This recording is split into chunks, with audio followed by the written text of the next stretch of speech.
Tonight on Countdown to Green, we recap another 3-wide finish from Atlanta. We get you up to speed with tonight's heat races at Richmond. And we take a look at how you're racing at home with the Logitech Show Us Your Rig segment.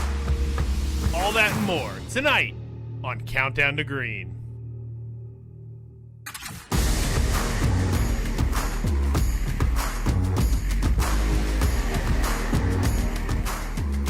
Hello and welcome to Countdown to Green. Yes, that's right. We're getting ready for Richmond. This is the eNASCAR Coca-Cola iRacing series, and I'm your host, Camille Salazar-Hadaway. Joining me, as always, we have Alan Cavada and Blake McCandless. And let me just say, it is great to be back with you two. Yeah, we missed you, and it's been a great week so far. You are back. I was out in Texas with Vicente Salas making his Truck Series debut, and William Byron, Willie B, won the Cup race. Huge weekend for sim racing already, Blake. It really was, and I think we're going to see a big night for sim racing tonight. We got a lot going on. We have a segment championship to decide, a lot of money, a lot of points on the line, a brand new heat race format, a lot to talk about, and a great short track to do it at in Richmond. There is a lot to talk about, but you know how it goes. Before we get into it, we have to look back at what happened in Atlanta, so take us through it. Again, this was 2 weeks ago at Atlanta Motor Speedway, and Alan, we were treated to one of the best races that I've personally watched in the NASCAR Cup Series when they visited Atlanta Motor Speedway. It almost seems like it's about a month ago at this point, but 2 weeks ago, the eNASCAR Coca-Cola iRacing series took to the high banks, and, well, it was pretty chaotic. I think we expected that coming in, and it didn't disappoint, at least in the early going. No, trouble early again. Tucker Minter, a rough start to the season, but you were spot on, Blake. When we saw the Cup race, it's like, how is iRacing going to match that? We saw just as good of an event 2 weeks ago here in the Coke Series. Look at the close racing that we saw, the 3 wide throughout the pack. This was much of the night. This isn't like just coming to the end right now. This was much of the night, 3 wide, pretty tame at times, but when it got bad, look, this is right up there for the lead. Wyatt Tinsley kind of moving out of the way there. It was great racing throughout the night, Blake.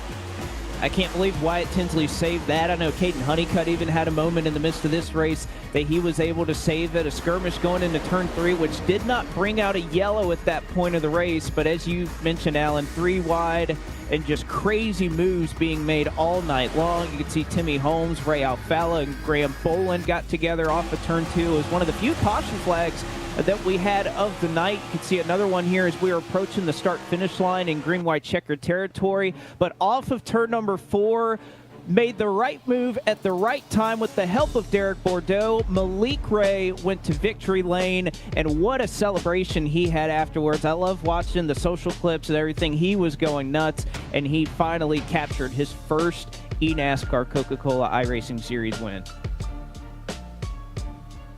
Yeah, he put on a clinic, Blake, in terms of that draft and, getting to the end and finally getting that checkered flag. What do you think of his performance?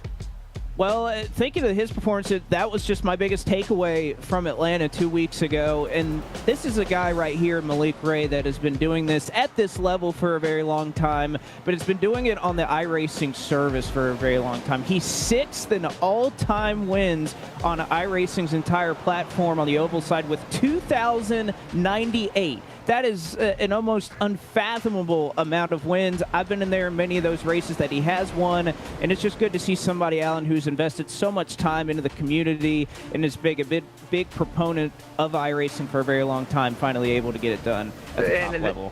And that's why I think this is the first of many for Malik Ray. A breakthrough, a long time coming, yes, but what he can do now with it and maybe have some of the pressure off of his shoulders, knowing he's likely in a playoff spot, that he can chase the championship. He's with a great team, Inspire, a great teammate with Casey Kerwin. And you mentioned the community. He has so many fans in the sim racing, iRacing, Coke Series community. It was such a popular victory. I hope this is only the beginning for Malik Ray because the emotion was so genuine. I want to see more of it. Well, and again, he was knocking on the door all last season. I think it's a very good point to be made that he is going to be around here for a very long time, and who knows, could be on his way to a championship. But for now, that puts us right here with the playoff standings. You can see Wyatt Tinsley, Keegan Leahy, and Malik Ray, 3 winners who have carried that win over. As long as they stay top 20 in the point standings, they will find their way into the postseason. And Alan, it's really early on. We're already seeing a lot of different winners, and I think that's something that may continue tonight as well. Yeah, and these are the playoff standings. We can't forget we're coming to the end of a segment as well. Yeah, the segment standings coming out and rounding out here tonight at Richmond Raceway. And again, points on the line for these drivers as well as some money. Ooh. 5 playoff points if you were to win the segment, which right now it looks like Keister down to, I don't know, let's give it to about, I don't know, I'd say the left side of that screen. You have a realistic chance to win the segment tonight if all things go your way. You have the potential for those 5 playoff points, but $5,000 too, Alan. That's not something to just write off. These drivers want that money. I can bet you that Kerwin, Parker White, Wyatt Tinsley, some of them already have wins, but they're going to be gunning for that money tonight as well. I love the incentives there. We can't forget about the team standings. Plenty of money there at the end of the year and some pride. Spire Motorsports, Malik Ray still on top. Williams Esports in second. You look down a little bit. William Byron Esports moved up 3. And then just one shout out on the right side of the screen. Travis Pastrana's Nitro Circus Sim Racing up 4. It's still early. Can make a little progress. That's good to see for a new team out there. Good stuff. Ooh, lots went down in Atlanta. I'm so sad I missed out. But we're seeing that shift, and it's really getting into the series. But you know what? We like to check on the drivers that are a huge part of this series. Without them, this wouldn't be possible. So let's take a look at Garrett Lowe, who's talking about his performance in 2023 and looking forward to this year.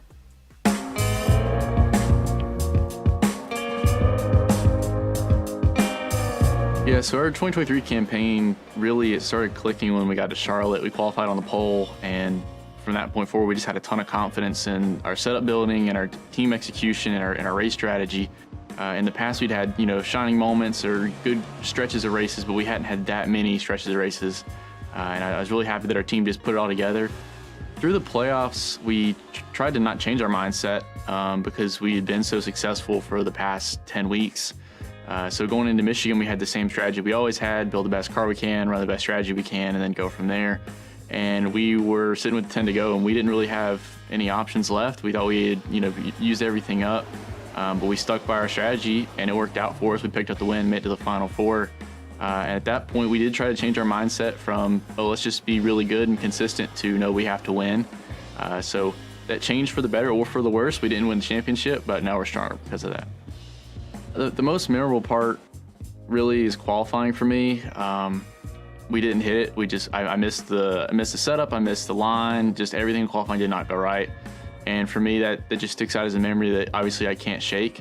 Obviously because it's what I would determine as the tipping point on our championship run, and one of the main reasons that we weren't able to come away with the championship. Yeah, going from a championship 4 driver to a champion driver, it's a big step. I'm not sure many people realize the intensity that championship 4 brings.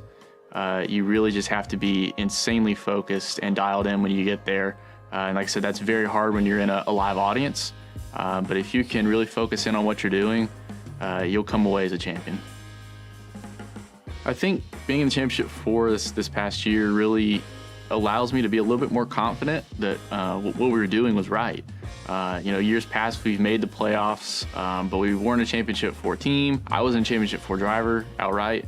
And I think we came together as a team, and I stepped up as a driver into the role that I needed to have. And it's propelled us forward. Now that we have that experience of a championship 4 behind us, we can really put that forward into a championship run next year.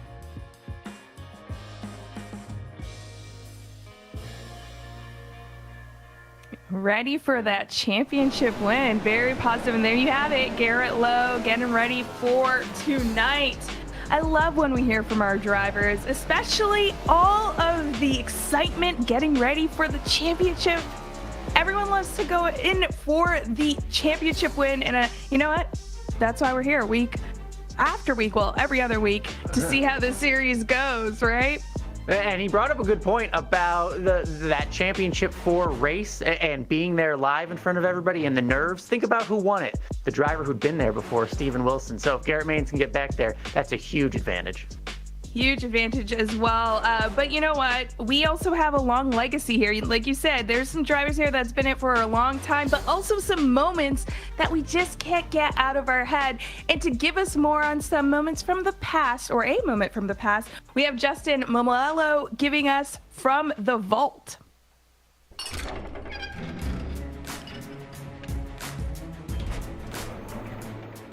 Having consistency in any sport is crucial to being a champion.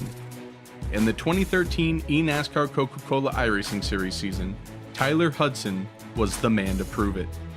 Entering the race at Chicagoland Speedway, the championship battle was a toss-up between then two-time champion Ray Alfalla, seasoned front-runner Brian Schoenberg, and Hudson himself. From the 20th starting spot, Hudson worked his way inside the top 5 just before the halfway point. After some cautions in the late stages, it was pole sitter Byron Daly against Hudson for the win. Hudson took the momentum and the lead, but did he make his move too soon? Coming to 5 to go, Daly took a look inside into turn 3, but Hudson slammed the door closed, and victory was sealed for the driver of the 01. After that, Hudson came alive in the final 3 races of the season, nearly even with Alfalla entering the final race. With a 3rd place finish at Homestead to Alfalla's 14th, the three-peat was stopped and Tyler Hudson would take the 2013 crown. These days, you can find T-Hud in iRacing's race control or out on the dirt tracks in his late model, using the skills he learned racing the best sim racers in the world. And that's been a look back at one of the most memorable moments over the last 14 seasons of the eNASCAR Coca-Cola iRacing Series. Well, from the vault to Countdown to Green tonight, we are happy to be joined by the man himself, the former champ, Tyler Hudson. Tyler, thank you so much for joining us. Watching that video, seeing you get the check, seeing you be so happy and those good memories, I know that's got to bring up some really cool stuff for you. Do you remember anything else, not just about that race, but that season as a whole? Yeah, that season was it was wild. There was a lot that went on that season, actually. I mean, we had our team fell apart at one moment. We got back, we missed a race. We got the group back together. Jared Crawford came on board and started building setups for us at the time, and it's like that was the piece of the puzzle we were missing, and just went on a tear there. I remember we were so far back from the championship, and we closed the gap and ended up passing for the win. In points on the last race. There was just so much. I mean, I have so many stories from that year, and obviously the things that happened after that season just changed my life forever. Obviously it led to a career here at iRacing, as well as other really, really cool driving opportunities I've been able to do in the real world, all stemming from that championship year. Like almost everything going on in my life, I can point back to that moment in time and say that's kind of where things shifted. So it's really cool watching these guys go through the same stuff. Yeah, you mentioned it, referenced where you are now. We saw your title down there, senior competition manager. What does it look like? What does a Coke Series race look like for you now when you're not in the cockpit? Yeah, it's a lot different perspective, you know, as you can imagine. It's just, you know, right now we try to just manage the competition, manage the series, try to, you know, manage the rules, try to keep everybody in check, just keep everything going. We're obviously setting schedules, judging incidents after the races. There's a lot that goes on behind the scenes, competition-wise, just like real life, and that's what our job is here on the Coke side. But I mean, there's a lot of other hats I wear as well with the company. With console games and the development side and just there's just a lot going on. Yeah, hey, it's never fun to be the one enforcing the rules, so we applaud the work you do. We applaud your career here in iRacing, and we're glad you're still with us. Thanks for joining us here tonight, too. Yeah, thanks for inviting me on the show and looking back at the year. That's pretty cool. Thank y'all. Good stuff. Tyler Hudson, everyone. Alan, you managed to get those inside scoops. You gotta love it. Well, Well, look, it can't be easy to go from being competitor to being the one keeping an eye on everybody. You're not always the biggest fan of everybody, or you're not their biggest fan, so I get it. Well, you know what? I'm going to give you a break because it's time for my favorite segment, Logitech Show Us Your Rigs. This is where we get to see your rig setups at home. And our first one, this is a nice triple. This is more than a triple from Ben. Monitor setup, a motorcar, and lots of motocross memorabilia all aboard. You got to love it. Let's go on to the next one. We got Craig, very simple, and that's the best part about iRacing. You don't need a lavish setup. You just need to enjoy it. But you got to get that good cable management. All right, Amen. Craig, we want to see that next time. Our next one up, we got a portable rig with a laptop hooked up to the TV. You know what? You want to take it on the go, or you want to just have it in your room? I'm down with this, Dennard. Let's go to the next one. And this is a nice, almost 360 monitor setup from Mike. You got the comfy seats. You got the cool Lego cars. You gotta love better it. than Verstappen's brakes this weekend. Yeah. Sick burn. And we have our final one, Pizza and Wings podcast. I don't see any pizza or wings in this picture, so I'm kind of disappointed. But I do love the Dale Jr. diecast for old inspiration. school. Very old school. Remember, if you want to send us your rigs, just use the hashtag eNASCAR. Tag us on NASCAR and iRacing on all of the socials. We're there, and we want to see your rigs at home.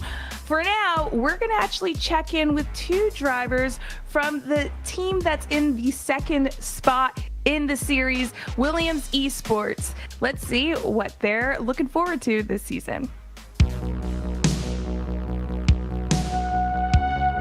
I like driving for Williams Esports because our team and our sponsors, they put so much time and value into our series and every single esport they're a part of, and that's why I've stuck by them the last 3 years. And as long as I'm doing this, I want to be a part of Williams. I don't see myself a part of any other team, to be honest. So it's cool. We have Parker with us this year as well. So so far it's looking like a good year. Well, my main reason for moving to Williams was for the Coke Series, because my good friend and NFR teammate Donovan Strauss, he also drives for Williams, and I was kind of at a dividing point in my career at sim racing because I was on Apex as well. So I had to swap between NFR and Apex, and there was kind of a barrier. And now that I can do both eNASCAR special events, PESC, everything at Williams, it just works a lot better because I can run under the Williams banner for PESC special events and the Coke Series. So it just is a much better fit for me. In the real world, I race in the NASCAR Advanced Auto Parts Weekly Series for AK Performance. I race late model stocks right now at Florence Motor Speedway, a couple other tracks in the Carolinas, and I'm going to be venturing into the ZMAX Cars Tour around the summertime. I would say the biggest thing I've been able to take from the sim to the real world is just there's always a technique on how to drive and be fast, and on iRacing it really likes, not much input, just really smooth, and that's how you got to be in real life. And that's something I've been always able to translate, especially in the legend car stuff. That's what really helped me a lot. In the late models, it's a little bit different, but for the most part, I've been able to get in, and within the first couple races, I'm clicking off good finishes in something. So I've continued that trend so far, and it's all thanks to the sim, to be honest. So the Pro Esports that I race in on the road side is the Porsche Tag Heuer Esports Super Cup. It's the pinnacle of sim racing, in my opinion. It's one of the by far the most competitive esports championships. The biggest challenge about racing in the Coke Series and the Porsche Tag Heuer Esports Super Cup is just balancing my time between the two series, because I really have to stay just focused on one series, which is eNASCAR. So I really just try to focus and grind with my team on that. And I don't want to say PESC is necessarily a second priority for me, because I really try to succeed in that as well and help my teammates. But there's a point where I have to draw the line and just focus my results on one series, and I want to do that in eNASCAR because that's my first priority. Path to the playoffs this year is probably going to be more difficult than last. With the first three races, we've already seen guys that have won that haven't won at all for the most part in the last couple of years, and Wyatt was a first-time winner. So, there's still a lot of good guys that haven't won yet, so a lot of playoff spots will be taken. But I just got to try and go for wins. That's my mindset, going for wins, and every race is an opportunity to do that. So we can just keep qualifying up front and, staying up front and racing up front. We can get a win one of these times. I know it takes a lot of luck in this series to get a win, but I think we can get a win.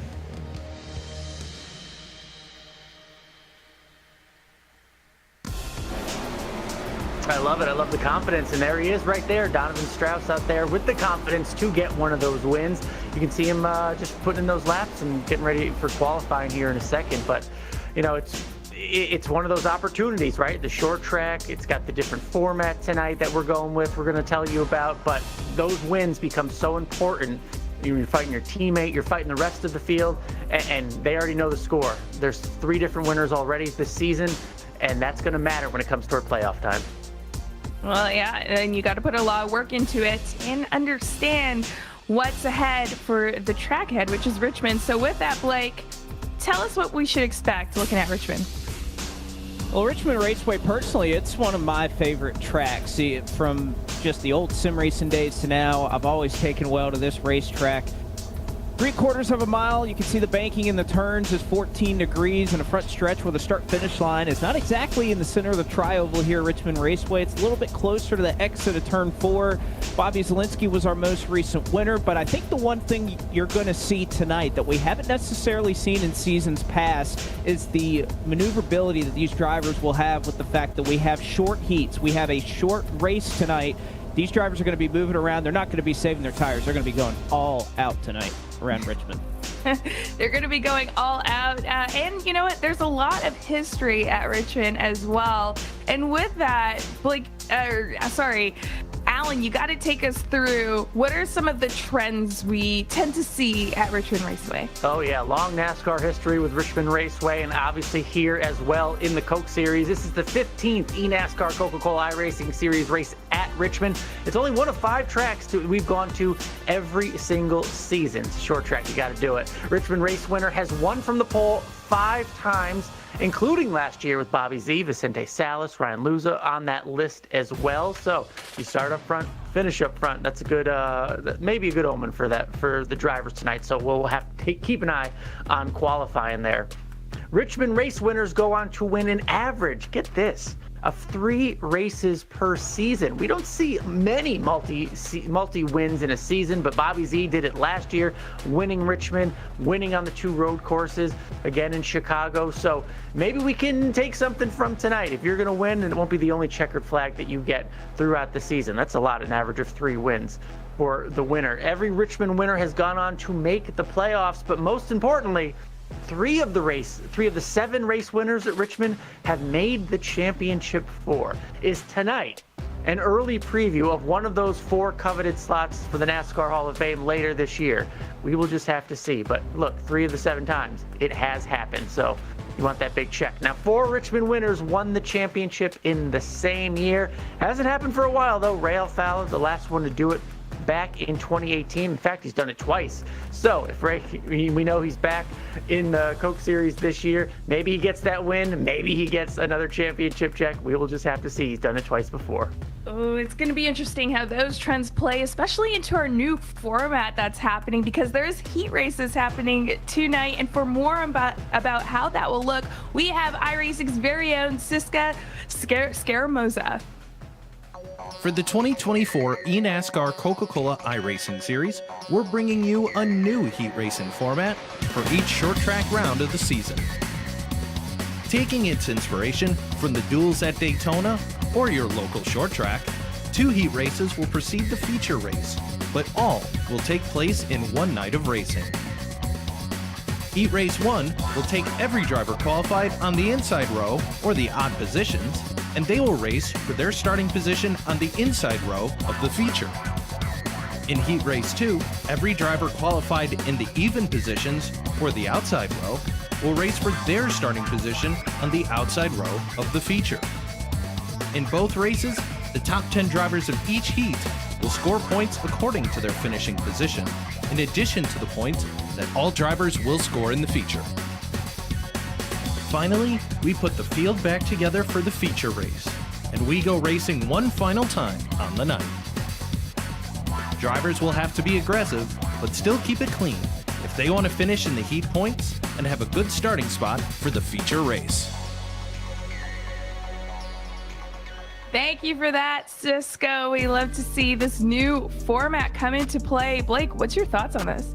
My initial thoughts, especially about this format debuting tonight, is that we're not going to see the same, I don't want to say riding around, but we're not going to see drivers that are saving a little bit for the end of these runs. 25-lap heats, you could pretty much go 100% and you're going to get right to the end of the life of your tires. So, Alan, I think that's the biggest thing that I take away is that these drivers will be going 100%. I think you're going to see them move around this racetrack and make those moves very early, especially in these heat races. I love it because it puts the pressure on to make those moves early and often because you have to. You're going to run out of laps. And this is not the only time we're going to do that this season. We'll do this again at Iowa coming up. And I just like the old school kind of real world aspect of this. I grew up with heat races. Dirt trackers grow up with heat races, right? And it's building to the main event. So helping race to qualify for your position for the big main event, that's something a lot of people really know and understand out there. And now we're bringing it to the Coke Series. All right, we're gonna have to see how that plays out tonight, as well as, you know, later on in the series when we see it come back. But for now, let's get into our picks. And I see your race celebrating, Blake. I don't like this. Ooh, but you know what? Because you are in the lead for now, why don't you go first with your pick for Richmond? Well, my pick for Richmond tonight, I think, is going to be really popular amongst the, I would say, the unofficial mom of eNASCAR out there in the Twitch chat. Trisha, I think you're going to love this pick tonight. I'm going to go with Parker White to take his first career eNASCAR Coca-Cola iRacing Series win. Top 3 in the standings. The momentum has been building. Been hearing this 53 car is going to be very, very fast tonight. So Parker White, that's who I'm going with to get his first win. Not bad, man, but I got to catch you. I've already caught Camille, so that I was happy to see. But I got to catch Blake now, and to do that, I got to go with someone we know is getting the checkered flag. Bobby Z, Fresno, California's own, gets the checkered flag at Richmond last year. You know, maybe could use a little good performance this year. He gets the checkered flag once again, Camille, and I gain ground on everybody. All right, well, we'll see how it goes because I'm going to shake it up tonight. I'm going with Mullis. You know, I really do believe that Mullis is the most and is going to bring it for Richmond. So please don't let me down. Please don't let me down. Or else you will get a tweet from me. No, it's not that serious. I like the paint scheme. The paint scheme's very nice. All right, well, that's it from us on Countdown. For you now, and well, for all of us, it is time for the race, this new format. How is it going to play? Well, we're going to have to see, so stay tuned right after this break. Thank you for watching. Every time you sit behind the wheel, you buckle up for the unexpected. You get ready to take on the competition and brace yourself for the chaos, the speed, the weather, the unknown. But above all, when strapping in, you put trust in yourself, your intuition, making your guide to win, your drive to win. He's a winner in this. And nothing is going to stop you from winning.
When you want to be the best, you can't settle for the rest. For anything on iRacing, there's just one name you need, Makoni. We now provide the best of the best in setups, paint schemes, coaching, broadcasting, and event organization. With cars across all 4 license classes, we have what you need to hit the track with confidence. Grab a subscription and save money while going fast at McConeySetupShop.com/subscriptions. And remember, at McConey Setup Shop, there are setups, but your victories. This is the make or break moment. Oh my goodness! Not just for the day, but for the years to come. This is where a race isn't just about the race.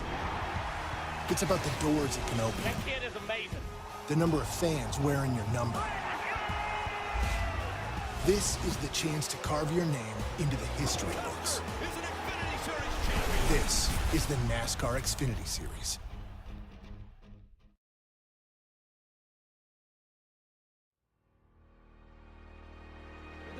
For the race lead is on. Bowden topside, Guest inside. No help low as the 7 of Malik Ray gonna push Colin Bowden into the lead. What can the 7 do though? One final look at a turn 4. Bowden holds the inside, right to the outside, 3 wide to the stripe, and it is Malik Ray. I believe in something that I can't explain. The wind is calling out my name. Let it rain on me.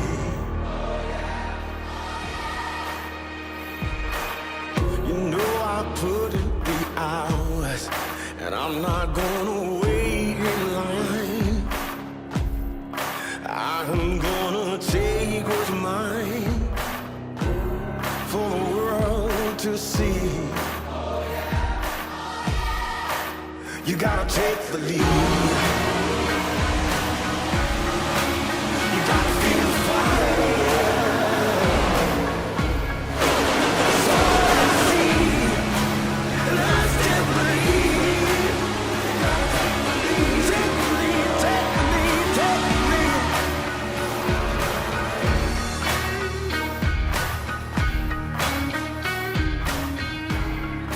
Live from iRacing's virtual Richmond Raceway, we say good evening, sim racing fans, and welcome to round 4 of the 2024 eNASCAR Coca-Cola iRacing Series. We are 15 years into this iRacing World Championship, and the innovation continues here tonight with our first heat race format in series history, and happy that you're with us. Alongside Blake McCandless, my name is Evan Pasoko, and Blake, really truly a first as we go short track racing here tonight and debut this all-new heat race format for the first time. And I think it's really going to change things up tonight, especially at a track like Richmond. When you think about the 15 previous years that we've had here, especially the last couple of years, this track has lost grip and become more abrasive over time. You've seen drivers really have to save and plan out for that long run. That is not going to be the case tonight. 2 quick 25-lap heats, of which we will be awarding points to the top 10 in each heat, and their finishing positions in those heats will set the lineup for a 70-lap feature tonight, where $5,000 for winning this segment of the season is on the line, as well as 5 playoff points for the driver that stands at the top of the heap. We'll see this format again a little bit later on this year at Iowa, but tonight, the first time that many bonus points are on the line. And let's look trackside at your Coca-Cola starting grid for heat race number 1. So all of these drivers qualifying in the odd-numbered positions, and qualifying fastest of them all was Michael Cozy Jr. in the Front Row Motorsports 38. He will bring us to the green flag alongside the William Byron Esports 25 of Nick Ottinger, who was 3rd fastest overall. Then it's the Oxygen Esports 22 of Femi Olatunbosin, and the Tony Kadan Esports 66 of Colin Keister on row 2. Row 3 will see the Williams Esports 51 of Donovan Strauss, and the second of those Tony Kadan backed entries, that one though, the 11 of Vicente Salas. Back here in row number 4, you'll find Garrett Lowe for BS Plus Competition, and Tucker Minter looking to turn around a rough start for William Byron's Esports. Daniel Falkingham will start tonight for JGR with Taylor Hurst to his outside. He'll make up the 10th position tonight. 11th will go for Matt Busa, and Graham Bolling outside of row 6. He'll start 12th for the Kansas City Pioneers. One of 4 rookies in the field. It's the Nitro Circus Sim Racing team. That group backed by Travis Pastrana, the 99 Matthews Zawack, going to be alongside the Dale Jr. back, Junior Motorsports 88 of Briar LaPrade. His teammate going to be one spot behind him. Caden Honeycutt starts inside of row number 8, and it's the 23-11, number 45 of Michael Guest. And through your top 18, the E-Racer 42 and Tyler Gary going to be up alongside the M80 80 car of Ryan Luza. Only 1 row left to go. Your top 20, the FTRXL E-Racing 12 of Garrett Maines, and Cody Bias, the Pittsburgh Knights 27 shotgun on this field of 20. We've seen 2 first-time winners in the opening 3 weeks of the year. Blake, this guy's looking to add to that list. You got it on the radio with our pole sitter, Michael Cozy. All right, Cozy, good to talk to you up here at the front of the field. I'm sure you wish it was for pole position outright, but what are you going to do to try to make that happen over 25 laps here? I'm going to go like hell, man. I don't know. I'm just going to have to send it. I know I got a lot of fast guys behind me here. I'm pretty confident at 25 lap setting. Really proud to put this thing on pole. And, yeah, like I said, we're going to go like hell, see if we can't make up some points here. All right. I don't think that strategy is too much of a surprise because he will let you get back after it. Hope for a good evening for you. Thank you, boys. Enjoy the show. Blake, I think track position is always important, but maybe especially so when we look at these heat races, 25 laps apiece. Nobody's getting sent home, but there are also no yellows in these heats, and that could make things interesting. It really could, and it kind of just takes a little bit out of, qualifying is such a big part of the series, every single track that we go to. And to think, there are a lot of drivers that put a lot of time into qualifying and making sure they're sitting up front. Well, they got a little bit more of a task on their hands, but also 10 points on the line to win this heat. You can kind of think of it as a stage, really, for the top 10 finishing in this heat tonight.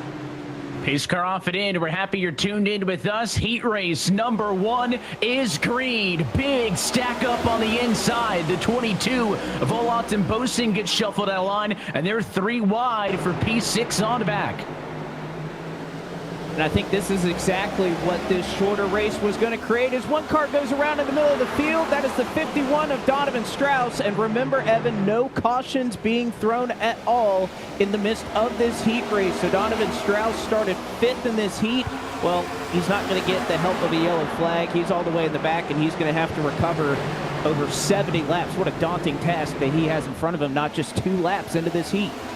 Yeah, the only benefit is he doesn't go home, but no yellows means he's going to have to hope for some more trials and tribulations through the field if he doesn't want to be starting 39th when we do this thing for real in a little bit of time. He was P5. That opens up the door for some drivers to sneak into the points. Points going to the top 10 cars. So half of them going to get something, half of them walking away with nothing in this heat. Slowly starting to get some space up towards the front. That's the top 5 or so. Single file for a moment, but plenty of side-by-side in the midfield as they all chase down Michael Cozy Jr., your pole sitter, continues to lead.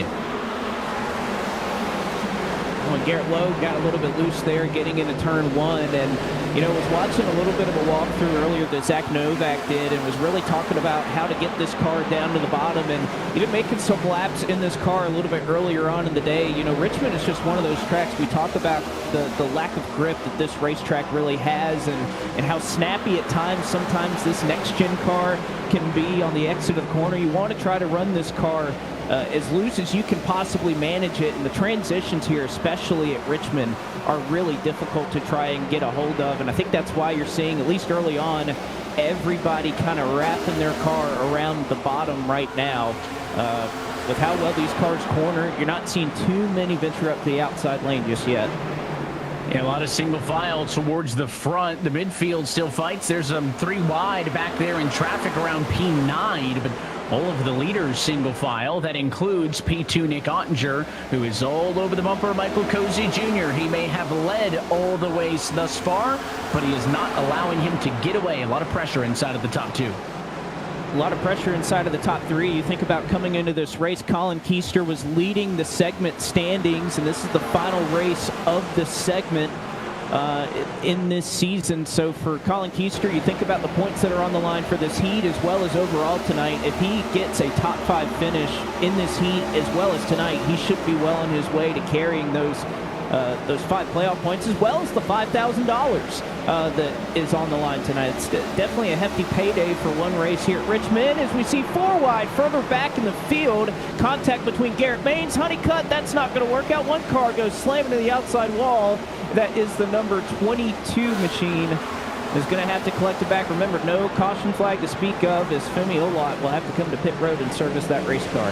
He started 3rd in this race, so 2 spins, both from cars who started inside of the top 5. I think maybe the qualifying would have put them ahead of the chaos. Not the case, though, early in this one for both Strauss and Olot and Boson. And as the fighting continues for the race lead, Nick Ottinger to the inside of Michael Cozy Jr. Jr.'s led from the start of this race. But as we close in on halfway through this 25-lap sprint, the Logitech G Chevrolet is underneath him. What can Cozy do to be defensive up on the outside? Remember, segment winners after tonight, $3,000 prize, 5 playoff bonus points. There's a whole lot of firsts for this date on the calendar. It is. I think you're getting a real gauge right now with 2 very fast cars up at the front of the field, and even Ottinger, we've seen the bottom lane be dominant so far tonight, but especially here off of turn 4, you're going to see that Ottinger really has to baby that car off the corner as he's trying to get back to the throttle. So easy to over-rotate this car on the exit of the corner, and you can make it really difficult to pass if you're running kind of perfectly in that middle lane. And right now, Cozy, a great defensive job. May not have the car right now or the same speed as Ottinger, but he can make that car really difficult to be around. And I think that's why track position just so important tonight. And Ottinger thought maybe he was looking to the outside, but he may have actually got a bit of the fence that time into 1. Got that car kind of stuck up on the wall. Thought the 66 was going to get to the inside. He did not do it. And now Keister and Salas and those Tony Kanaan machines are going to be all over him. Let's go on board with Salas. He is 4th in line. These top 5 all under a blanket halfway through heat race number 1.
to the Coca-Cola onboard camera, giving us the perspective of Vicente Salas. Blake, this racetrack, I'm sure high on his list of favorites. It was back in 2021 when Vicente went to victory lane here, leading every single lap. First time that had ever happened in an eNASCAR Coca-Cola iRacing Series oval race at the time. Those top five going to keep on finding it back here. This one for sixth on back. LaPrade playing defense low in the 89 car, not able to make it. It did work on the bottom. Now he'll look to the outside, doing anything the 89 car can to find a way through. I think curious to listen to Salas's onboard there, and you could kind of hear in turns 1 and 2, he was changing his shifting points a little bit, whether he was downshifting as soon as he was getting on the brakes or a little bit later on in the run. He was kind of getting to almost turn 2 before he was downshifting into fourth gear, trying to save a little bit of that rear tire. So I think that's one thing, especially across different cars, different setups, different teams, that we'll see a little bit of a difference on. It seems to be pretty commonplace that everybody is shifting in some way, but when you do it, how you do it, and I imagine that some cars would even try to stay in fifth gear maybe for almost an entire lap at some point, just to try and save the rears a little bit. Although Ottinger right now kind of taking advantage of the fact that this is a heat. We're not paying out the points. He's experimenting a little bit. You can kind of see the different line that he's taking, trying to get a little bit of clean air and to build up a run off the exit of the corner. But I think Cozy's showing right now that clean air, very important even here at Richmond.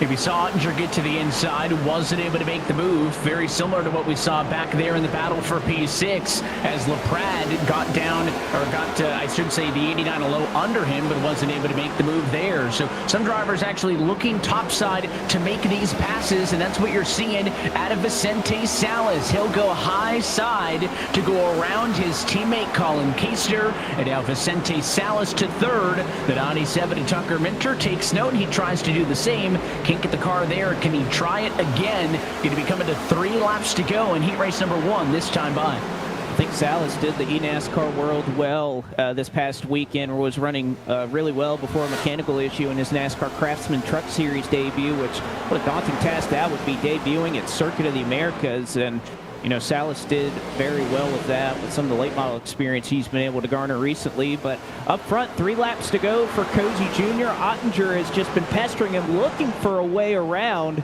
And just for the moment, it is not any quicker, not any slower, but has just not been able to find that little bit he needs to try and make a run on Cozy. But right now, he's got 2 laps to do it. And remember, points on the line as well as the, well, I guess you could call it, in fact, the pole position for the feature 70-lap race coming up.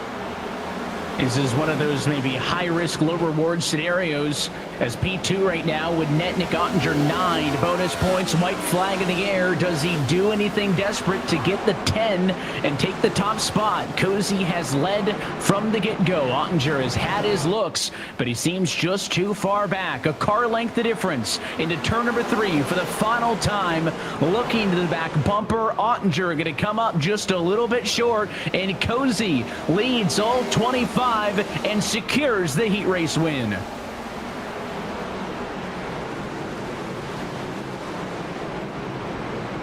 And again, I think with this heat race format, the fact that we're paying out points, 10 for Cozy, who finishes in first, all the way down to 10th position, 1 point for Caden Honeycutt. You know, we don't have stages in this series, so even being able to garner 10 points, I think you can see how much it means to Cozy already. He looks like he's wore out. He only ran 25 laps. He's beat after that one, and we're going to more than double it up when we go for 70 for the main win. Blake, let's get a word with our winner. Cozy, well, we just took a look at you. You look like you just won the race. You only ran 25 laps, but you look wore out right now. Yeah, I'm not gonna lie, man. I've been on iRacing for a lot of years. That was definitely the most nervous I've ever been driving a virtual race car in my life. Yeah, that was. Why so? I mean, I know Nick Ottinger's one of the best behind me, and he was on my rear end for that entire thing. I'm just sitting there trying to hit my marks. I need points. I've had a horrible start to the season. I was still getting over pole, man. I'm just happy to be on pole. To put those 25 laps together, man, it's huge, and hopefully we can do it in the main. But yeah, it definitely took a little bit of get used to and just getting the nerves underneath me. Goodness gracious. Well, you got some time to calm down before 70 laps coming up, where you'll do the same thing over again and hopefully have just as much speed. So congrats to you. We'll let you relax, debrief a little bit, and let you get after it here. Hey, thank you. Well, here's your winner. Let's take a look at how the results shake out for heat race number 1. Points to all 10 of those drivers. The bulk share, 10 total, go to the race winner. That's Michael Cozy Jr. 9 to P2. Nick Ottinger will continue down at 1 point per position. The Tony Kadani Esports teammates at Vicente Salas and Colin Keister, 3rd and 4th across the stripe. Tucker Minter comes home P5. Garrett Lowe, Briar LaPrade, Matt Bosa, Graham Boland, and Caden Honeycutt walking away with some points. Blake, these drivers, no points, and they'll be starting in the back half of the grid. Yeah, the rest of the field just setting their positions here. You mentioned some of the troubles earlier. Donovan Strauss, Tyler Gary, as well as Femi Olot, 3 drivers. Talked about the fact that we weren't going to be throwing cautions in this heat, and really seemed that those 3 drivers were the only one who kind of caught the raw end of that. So we get set for heat race number 2. Coming up next with a quick opportunity as we step aside. Michael Cozy cruising so far. He sweeps all 25 laps up front and wins heat race number 1. Every time you sit behind the wheel, you buckle up for the unexpected. You get ready to take on the competition and brace yourself for the chaos, the speed, the weather, the unknown. But above all, when strapping in, you put trust in yourself, your intuition, making your guide to win. your drive to win. He's a winner in this. And nothing is going to stop you from winning.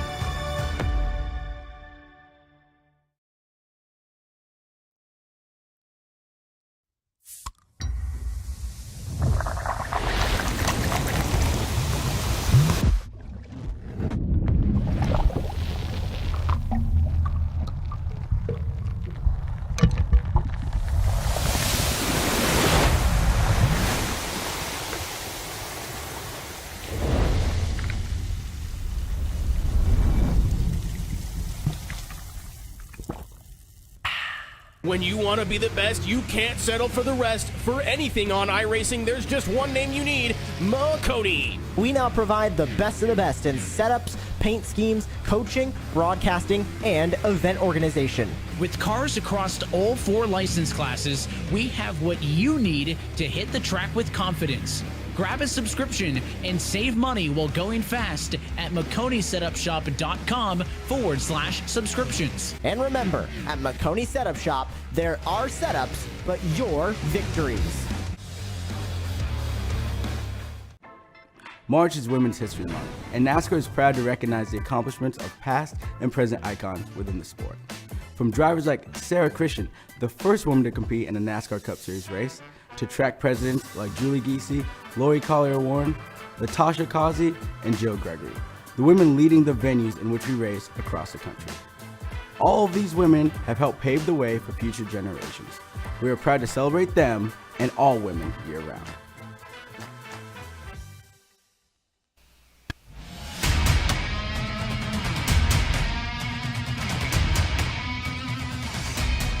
Back live at the action track, iRacing's virtual Richmond Raceway, where coverage of tonight's race is brought to you by Coca-Cola Zero Sugar. Is it the best Coke ever? Try and decide. By Logitech G. Through design, engineering, and a love of driving games, Logitech G takes racing simulation to another level. Logitech G, the official wheel and pedals of the eNASCAR Coca-Cola iRacing Series. By Makoni Setup Shop. Our setups, your victories. And by NASCAR. March is Women's History Month, and eNASCAR is proud to recognize the accomplishments of past and present women in the sport. The contributions made by these women to the sport should be celebrated as they help fuel NASCAR's past, present, and future. Well, heat race number 1 is in the books. It was a pole to checkered flag trip for Michael Cozy Jr., and it'll be the same thing to Blake here in heat race number 2. 25 laps again. It will be all the drivers who finished in those even-numbered spots in the open qualifying session, and will set the grid for the outside line. I think these drivers kind of had the benefit. They got to watch how things played out, how drivers were able to hang on, how much tires were able to matter, and many of them probably talking to their teammates in this little interim before getting rolling here in heat race number 2.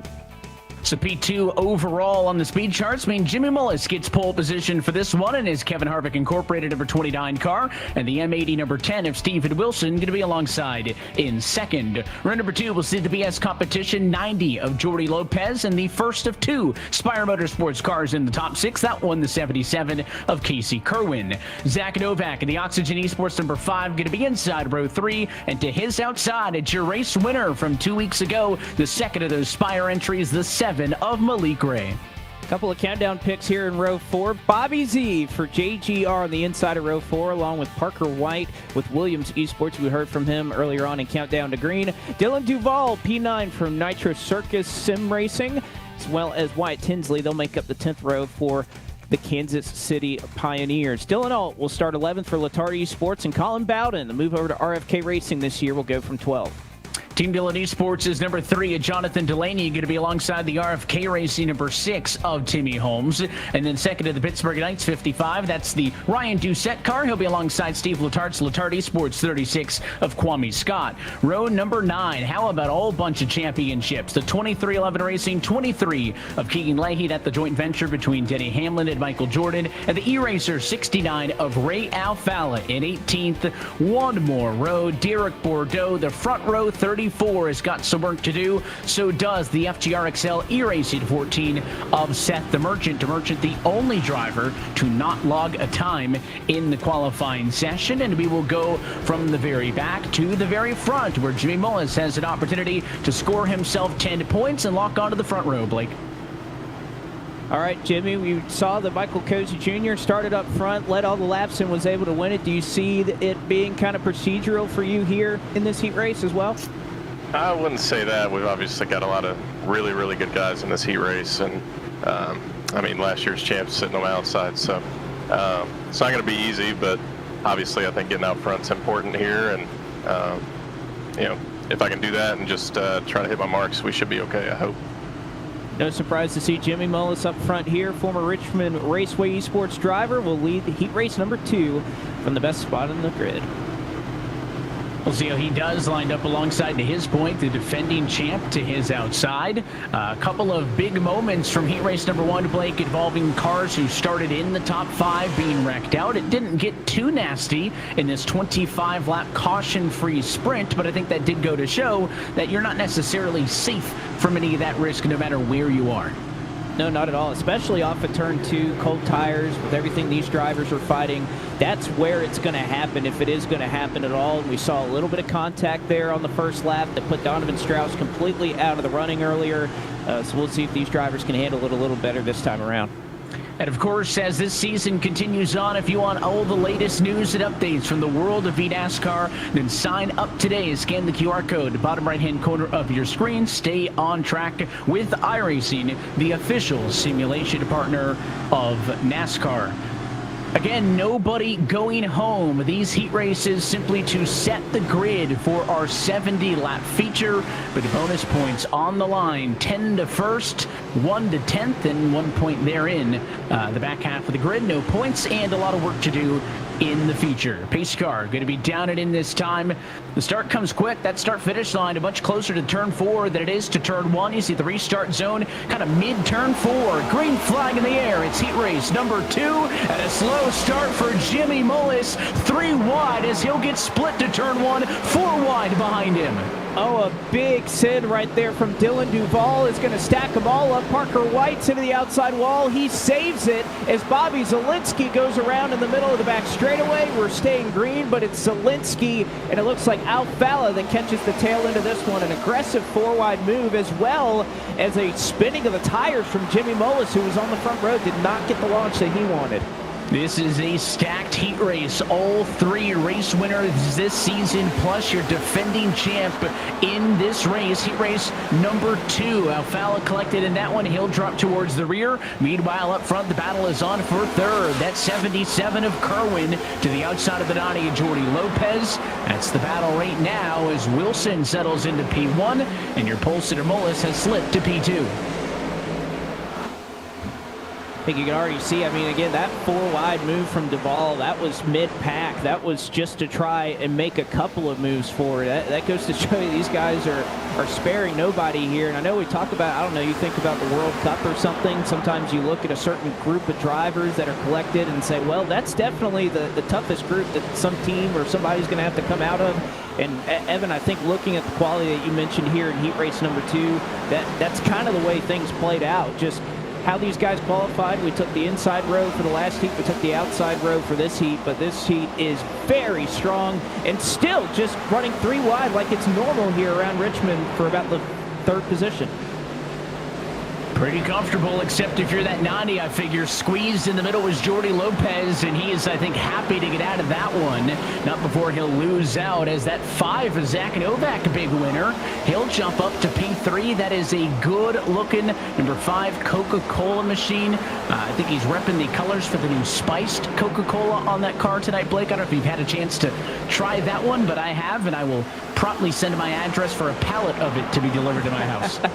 I haven't tried it yet, but certainly, I'll probably go to the grocery store tomorrow. I'll definitely be looking for some. We'll cheers to some when we do this again in 2 weeks' time. And he's trying to make up for some ground lost, right? He wins out in that battle, but because they were 3 wide for basically 3 laps in a row, those top 2 gained a gap. You can see they pulled to about 1.5 seconds ahead of Novak. So if he wants to be given any sort of fight for first or second. He has some work to do, but is pulling away from that 77 car behind him as Casey Kerwin stays right where he started in 4th, and then even a couple rows back there, a lot of 2x2. So plenty going on in the midfield as our leaders try to get away from all of this excitement.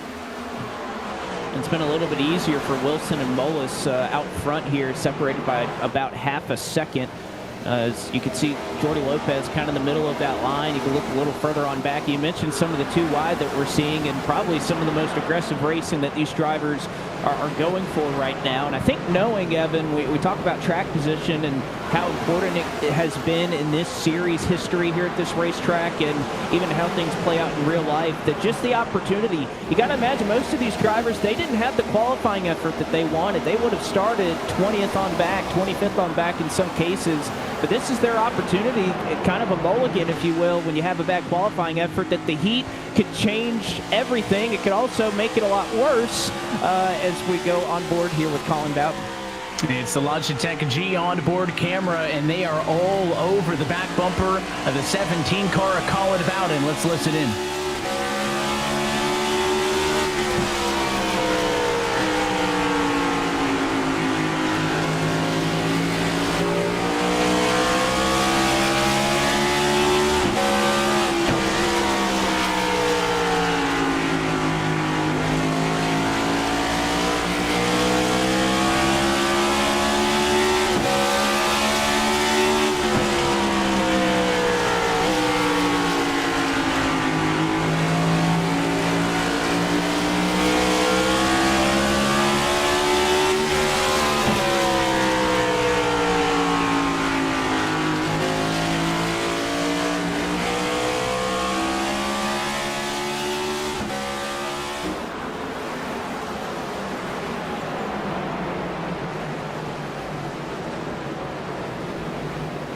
I know, Blake, we were talking at Heat Race 1 about the shifting. You heard some of it there. And, of course, for more information, if you're liking what you're seeing and want to get on track yourself to start your iRacing career today, you can log on to iRacing.com for more information. With iRacing, every day is race day. And as we continue on the road to $500,000 and towards a championship, if you want information on how you could become a driver one day in this championship, you can find all of that and more at iRacing.com/eNASCAR. Jumping back in with those top 2, though, they are steady at about a 1.5 second gap back to 3rd. That includes a full half a second between Steven Wilson, who, despite the fact that he started P2, Blake, has led from the jump. Yeah, he's been fortunate. He was able to get his tires rolling. And I think part of that, Evan, you think about this track changing, and, you know, one thing that is unique here in iRacing, and you can design it especially if you're running dirt racing, but with this format, we are carrying over the track between each session to keep it rolling just like it would in real life. And you can definitely see some drivers that are taking some different lines or being a little more willing to go up to the middle, to go up to the top side. You see Parker White just a couple of laps ago. I mean, he's almost running the wall here at Richmond Raceway, and the track is changing as we continue to go on through these heats. I wonder if that's, you know, one thing that kind of tripped up Mullis there a little bit. Had cold tires, was on the inside lane, and again, just spun the tires a little bit at this racetrack. It's so easy to do with how they transition off of turn 4 and getting back to the throttle. But you can even see Wilson there. I mean, he's counter-steering more than he's steering straight. That's how loose that these drivers are kind of being forced to run off the corner to continue to make their race car fast. And it goes to show you that he feels the pressure from behind, the fact that he's got a half a second advantage, but is still pushing to the point where the car is a little bit unstable, knowing that Jimmy Mullis is still well within striking distance as we tiptoe inside of 10 laps to go in heat race number 2. I think certainly the through-mod aside, less fireworks thus far. In heat race number 2, you jump back to the midfield. There's plenty of trios all over the place, one of which right there from the 17 machine on back. You got Colin Bowden, Timmy Holmes, Parker White, that one for about 8th spot on back, and Parker White looking to the very outside of the racetrack, trying to do something else in the Duracell machine.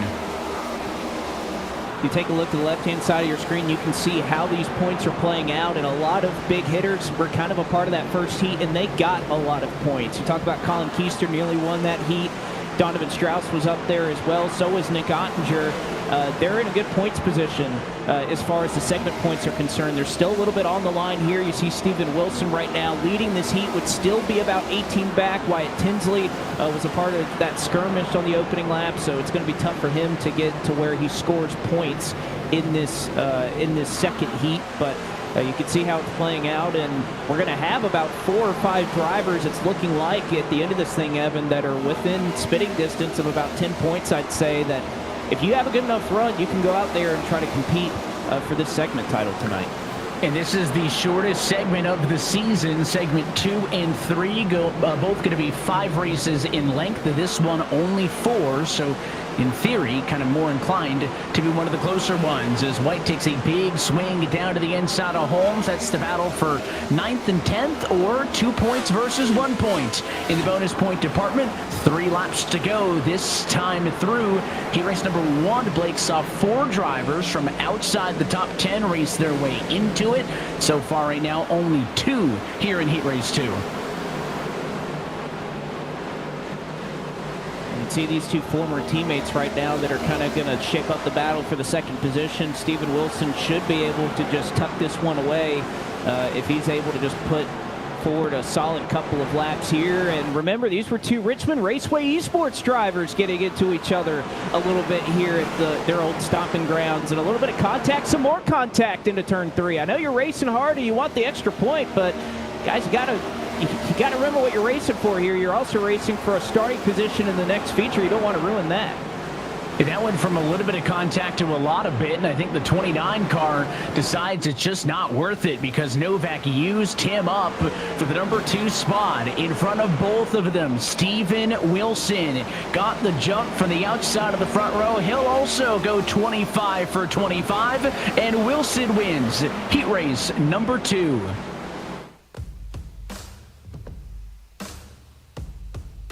So Wilson going to get the 10 points. It will improve on his qualifying position. He was 4th best in the open qualifier earlier. That'll mean, though, the win here puts him P2 for the feature. Novak ends up in 2nd. Mullis settles for 3rd in the end with Kerwin and Lopez the top 5. Dylan Duvall, Malik Ray, Colin Bowden, Timmy Holmes, and Parker White are the top 10 drivers in the points. Those drivers starting back half of the field and no bonuses. But Blake, let's talk with our Heat 2 race winner. Steven Wilson will catch up with him, and much like we saw Michael Cozy Jr. do in the first heat, you go flag to flag in this one. Started 2nd, but you end up leading all the laps. You can even see you're warming up here a little bit. So what did you kind of learn from that first heat, and do you feel any more comfortable or thinking of making any changes here before we turn them loose for 70 laps in the big points tonight? Yeah, I mean, obviously I felt pretty good. I was able to just utilize getting the lead there on the start. I think Jimmy started in first gear, had some wheel spin, and I was just able to clear him. At that point, I think cleaner's really strong. We were able to drive away, but car feels really good. I'm happy with it. See if we can't do the same thing to Cozy, and it seems like a couple different lines are coming in, which I only really tested on the last lap there to get a handle of it, but we'll see what happens in the extra race here. All right, so a lot to look forward to, Steven. We'll let you get back after it. Good luck tonight. Thank you, guys. So it's Michael Cozy Jr. and Steven Wilson, your heat race winners. That means the feature is coming up next. 70 laps, full race points on the line, and the end to segment number 1. Stay with us. You're watching round 4 of the eNASCAR Coca-Cola iRacing Series. Every time you sit behind the wheel, you buckle up for the unexpected. You get ready to take on the competition and brace yourself for the chaos, the speed, the weather, the unknown. But above all, when strapping in, you put trust in yourself, your intuition. Make it your guide to win, your drive to win. He's a winner in this. And nothing is going to stop you from winning.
Hear that.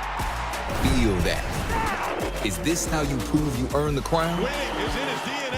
How you shut up the haters? I love it. Handle the heat? Who's going to make the move? It's going to be a must-win. Is this a shooting star? Rock star? Superstar? Okay. Let's all take a deep breath. Because once we peel out, there's no looking back. You ready?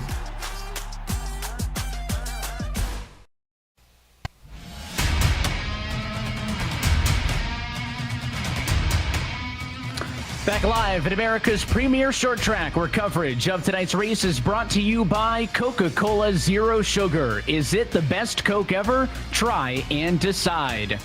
By Logitech G. Through design, engineering, and a love of driving games, Logitech G takes racing simulation to another level. Logitech G, the official wheel and pedals of the eNASCAR Coca-Cola iRacing Series. And by Sunoco. From fueling your favorite NASCAR teams to filling up at the pump, Sunoco is trusted to help vehicles perform at their peak. Sunoco, performance is what we do.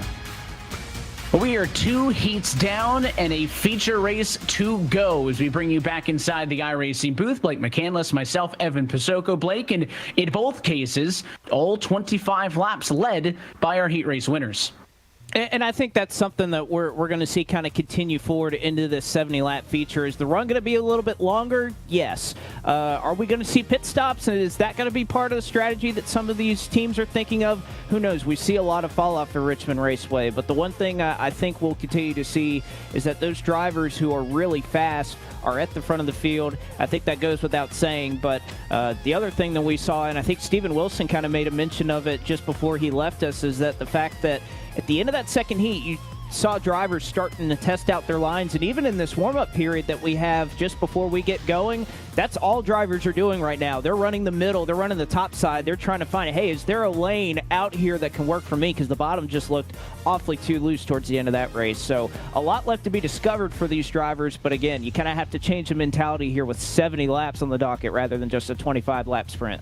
Yeah, that's clearly a priority because Steven Wilson won, and in the second you were talking to him a moment later, he was already on track practicing. Let's take a look at your Coca-Cola starting grid, and it starts with your heat race winners. Michael Cozy Jr. wins heat race 1. His front row Motorsports 38 is to the inside of the front row on pole, and to the outside, heat race number 2 winner, the M80 number 10 car of Steven Wilson. Back on row 2, Nick Ottinger and the William Byron Esports 25 starts alongside the Oxygen Esports 5 of Zach Novak. Back on row 3, the Tony Kadani Sports 11 of Vicente Salas and the Kevin Harvick Incorporated 29 of Jimmy Mullis. Row at number 4, the second of the TK cars, the Tony Kadani Sports 26 of Colin Keister and the Spire Motorsports 77 of Casey Kerwin. And back on row 5, through the top 10, the William Byron Esports 97 of Tucker Minter and the BS Competition 90 of Jordy Lopez. Outside the top 10, you'll see Garrett Lowe started just outside the top 10 for his heat. He'll start there as well for this feature race, as well as Dylan Duval for Nitro Circus going from the outside of row 6 and P12. Going for 13th tonight, Briar LaPrade for Junior Motorsports. Malik Ray, fresh off of his win in Atlanta, will start 14th for the team standings leader, Spire Motorsports. KHI represented by Matt Busa starting in 15th position, with Colin Bowden rolling off from 16th for RFK Racing. And started the inside of row number 9. Graham Bolin got wrapped up in an early incident in heat race 1 for the Kansas City Pioneers. Timmy Holmes for RFK Racing, just behind his teammate. That is Timmy Holmes, just behind Colin Bowden. 19th, Caden Honeycutt for Junior Motorsports. And going from 20th tonight will be Parker White for Williams Esports. And it brings us halfway home. Row 11 will see the Joe Gibbs Race Seat of 54 at Daniel Falkenham and the Letarte Esports 40 car of Dylan Alt. Back on row number 12, the Team Dillon number 33 of Taylor Hurst, the Pittsburgh Knights 55 of Ryan Doucette. That's 23rd and 24th. Michael Guest will take his 2311 Racing 45 car off to the inside of row 13, and to the outside, that is the number 20 car of Wyatt Tinsley. Back on a row 14. Travis Pastrana's Nitro Circus Sim Racing team's got a double dose of rookie action here. Matthew Zwack to the inside, to his outside. It's Team Dillon Esports' number 3 of Jonathan Delaney. And then 29th and 30th tonight inside row 15, the FGRXL E-Racing number 12 of Garrett Maines. And to the outside, the front row Motorsports 34 of Derek Bordeaux. Row 16, you'll see Ryan Luza for M80, as well as Keegan Leahy representing the 2311 co-venture between Denny Hamlin and Michael Jordan. 33rd starter tonight will be Cody Bias for the Pittsburgh Knights. Seth the Merchant will go from the outside of row 17, FGRXL. Again, it was a penalty that put him without a qualifying time in his heat race. Donovan Strauss for Williams Esports will start in 35th. 36th, Kwame Scott for Letard Esports. Going from 37th tonight, Tyler Gary, as well as his teammate in Ray Alfala for E-Racer, starting in 37th and 38th, rather. 39th, Femi Olot, and 40th, Bobby Z. Wrapped up in an early incident, Bobby Zielinski was, that will round out our 40 cars starting grid tonight. This is some fast cars back there. Both Olot and Zelensky were 3rd and 7th on the grid in their respective heats, but the results are why they're back there. So for this feature, Blake, the yellows are back in action. Full race points on the line and 70 laps in front of us. Going to be a much different approach, and again, we'll have to think, are you going to stay out? Because again, you see that pit lane time, you're going to lose 31 to 35 seconds. There are 3 sets of tires available should those cautions come into play. But this is entirely based on the pit strategy, Evan, or the tire strategy that these drivers want to employ. You can go about 120, 130 laps on fuel here. So that is not going to be a concern here in 70 laps. So whether they want the fresh tires or not will determine whether they pit.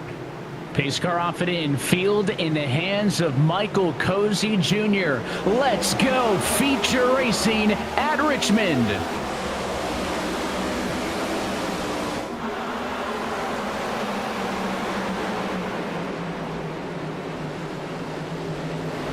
Big look to the inside. Salas in the 11 car. Wanted to go 3 wide. Couldn't do it. They'll be 3 wide midfield, maybe 4 wide into turn 3 as Michael Cozy leads after the first 3/4 of a mile.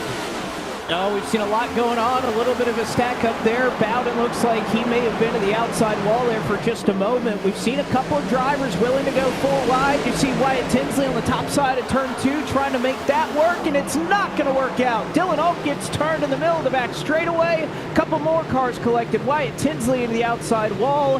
And on lap number 2, well, we're going to throw the cautions this time, and very early on in this 70-lap race, it is brought out here at Richmond.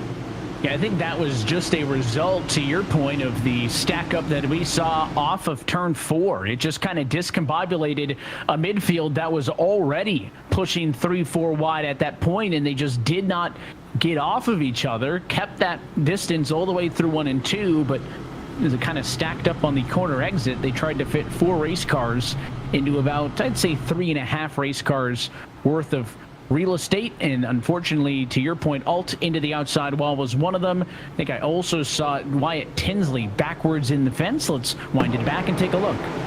Well, again, off of turn 2, how these cars funnel is so difficult to go 4 wide. And, I mean, you can see that Bowden right there in the middle. Tinsley, everybody try to give as much room as they possibly can, but it's just so difficult. It's really all up to that car on the bottom to really kind of determine if it's going to work out. And you can see they're just running mere inches off of each other, and they're not exactly lined up perfectly side by side with one another. That kind of creates that situation.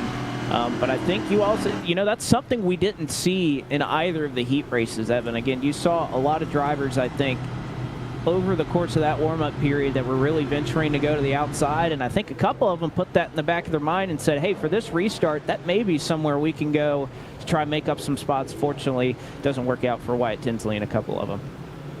And of course, this one more than double the distance of what we saw in the heats, but this is almost a sprint in and of itself. Last year, we did 130 laps here without this format, so even this 70-lap feature, still almost half of what we did last year with full points on the line. And again, there's so much going on, Blake, besides just this new format tonight, but the end of segment number 1, those segmented points live on the left-hand side of your screen, 5 playoff bonus points to carry over into the postseason, and a $3,000 prize, all of that exclusive to only the segment winner. P2 might as well be P last. I'm surprised at Steven Wilson. You think about he won his heat, and yet he's up here running second. Even if he took the lead from Michael Cozy Jr., still just a little bit too far back to try and make up some of that ground. But for now, Colin Keister doing a very solid job tonight. And as well as Nick Ottinger running in the 3rd position, he's got the potential to make up those couple of points here if he can find another spot or two. And lights out on top of the pace car. Going to go back green this time through. Cozy keeps up front. No changes inside of the top 4. Colin Keister, though, just mentioned him, did some work in that very short opening stint, went from 7th to 5th, so he basically leapfrogs from row 4 to row 3. We'll see what that 66 car can do, as he's now ahead of his teammate in the 11 of Visalis and is on the bottom of row 3. They're going to be 2x2. Restart procedure, tad bit different than the initial start. Michael Cozy Jr., control car on the inside of the restart zone. Green flag back in the air.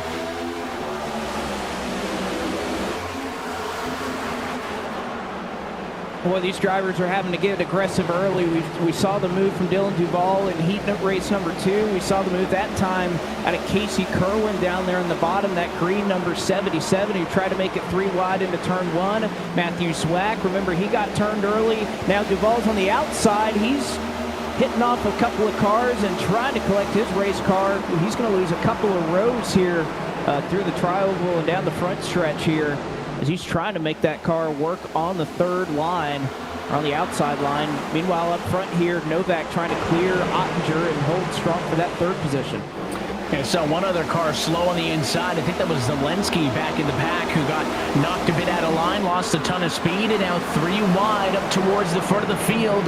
Middle of that, the 82 machine, smack dab in the center of all of it, is they're going to get back down to 2 as they come off of turn number 2. And now behind them, they'll just go right back into it. The 40 to Graham Bolin in the middle of the 8 car on the inside. That's Honeycutt. The 6 outside is Timmy Holmes.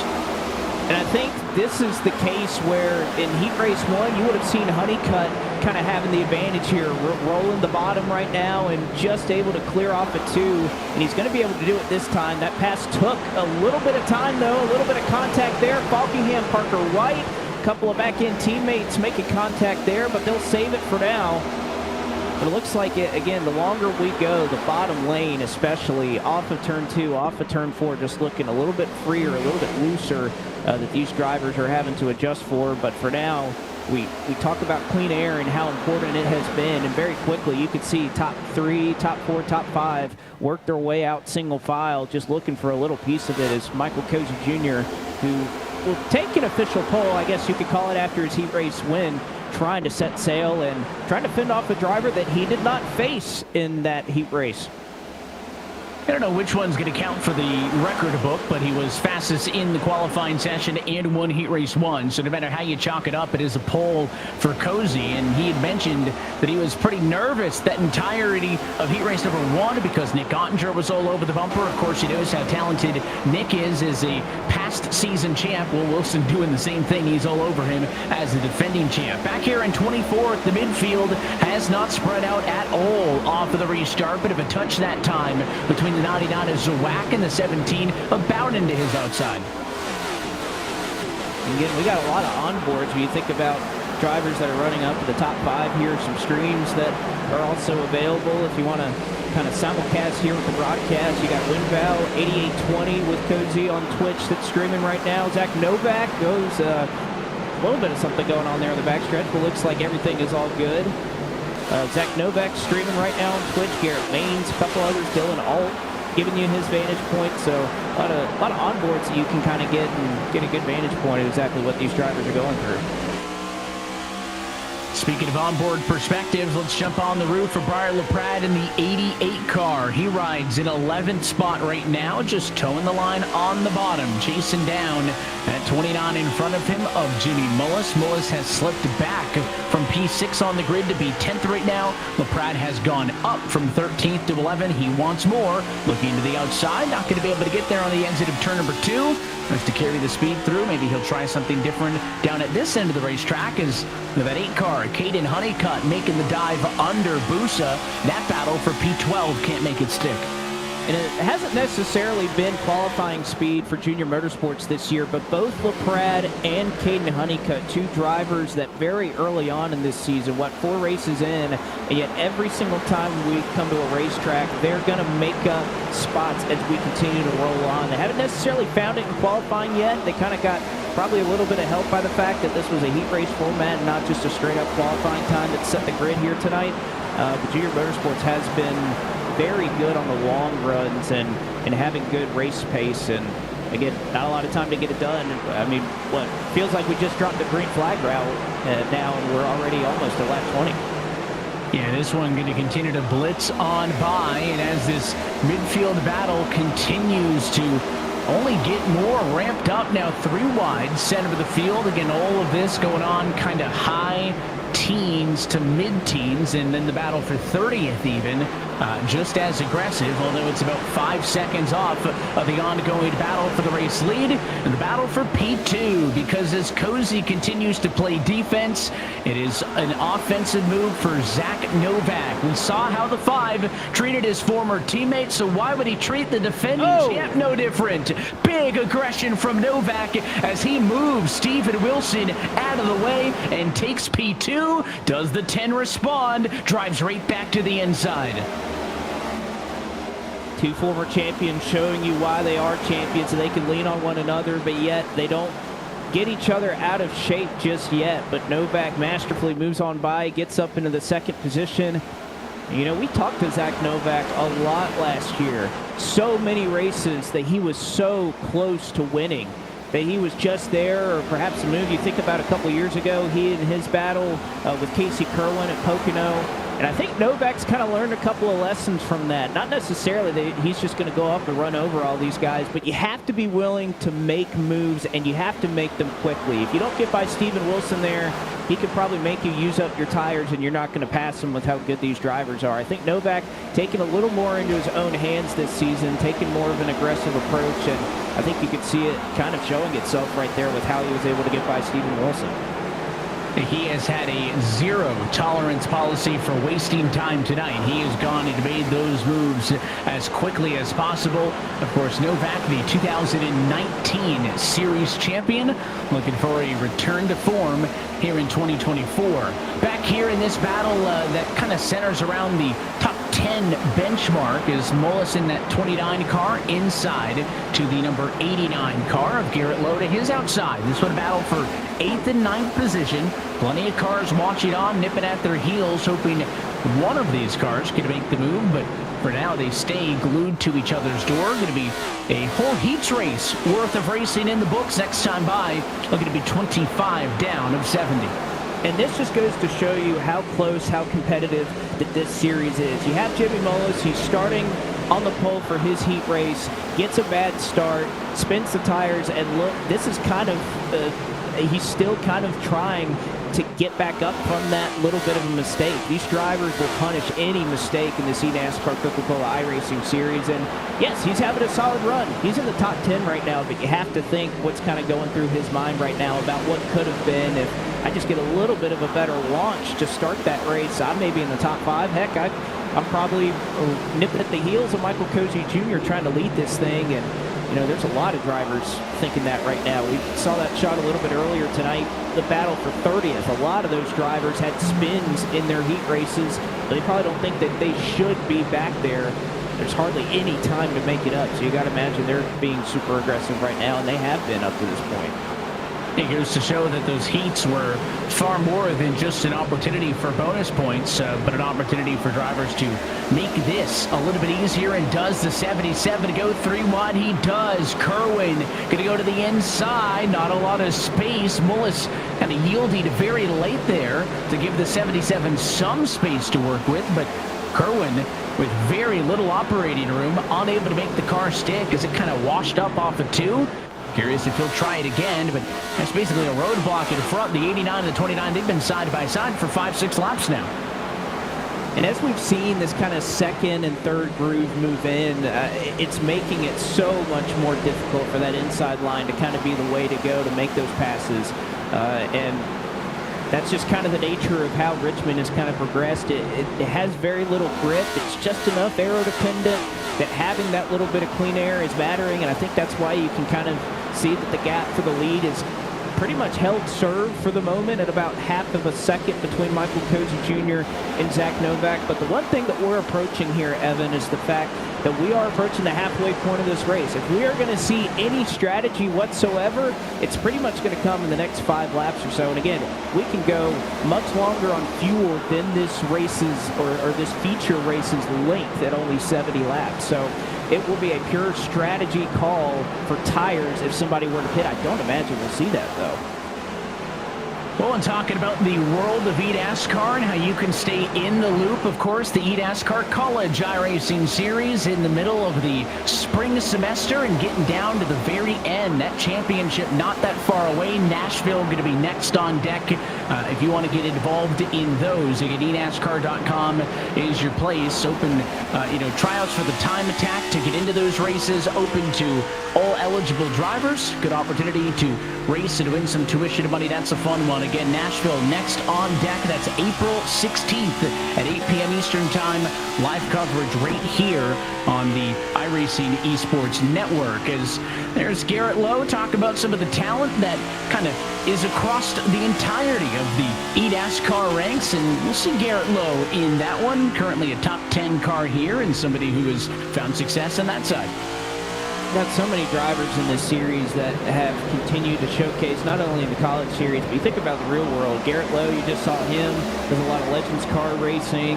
Vicente Salas made his NASCAR Craftsman Truck Series debut. He's running in P6. Honeycutt's made a lot of starts in that series. He's running P13 right now. So a lot of great things going on in this series, not only for these drivers as they compete tonight for us in this series sanctioning, but across the board what these drivers are able to do and how they're kind of using their experience here to catapult in some stuff we do in the real world. It's awesome to see. You're watching some 3 wide and now 4 wide action. Now Fallon to the middle of the 34, way up top. They'll go 4 again as Zelensky going to go way down to the inside of the racetrack.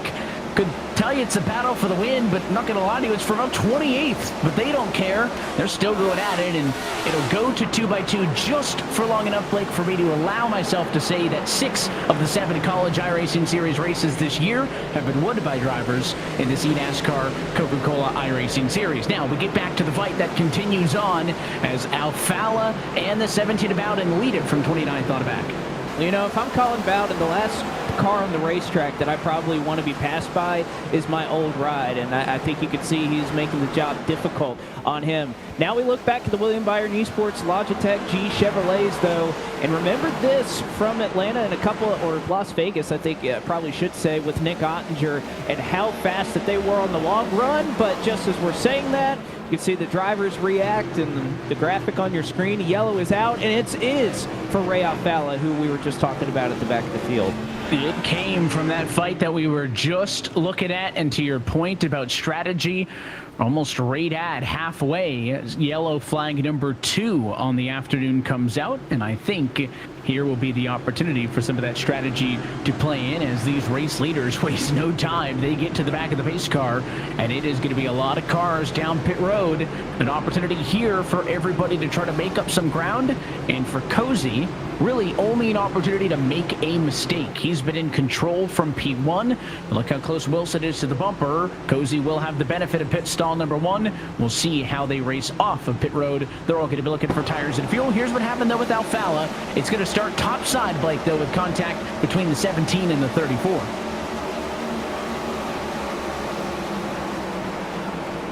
Oh, yeah, Derek Bordeaux just gets into the back of Bowden.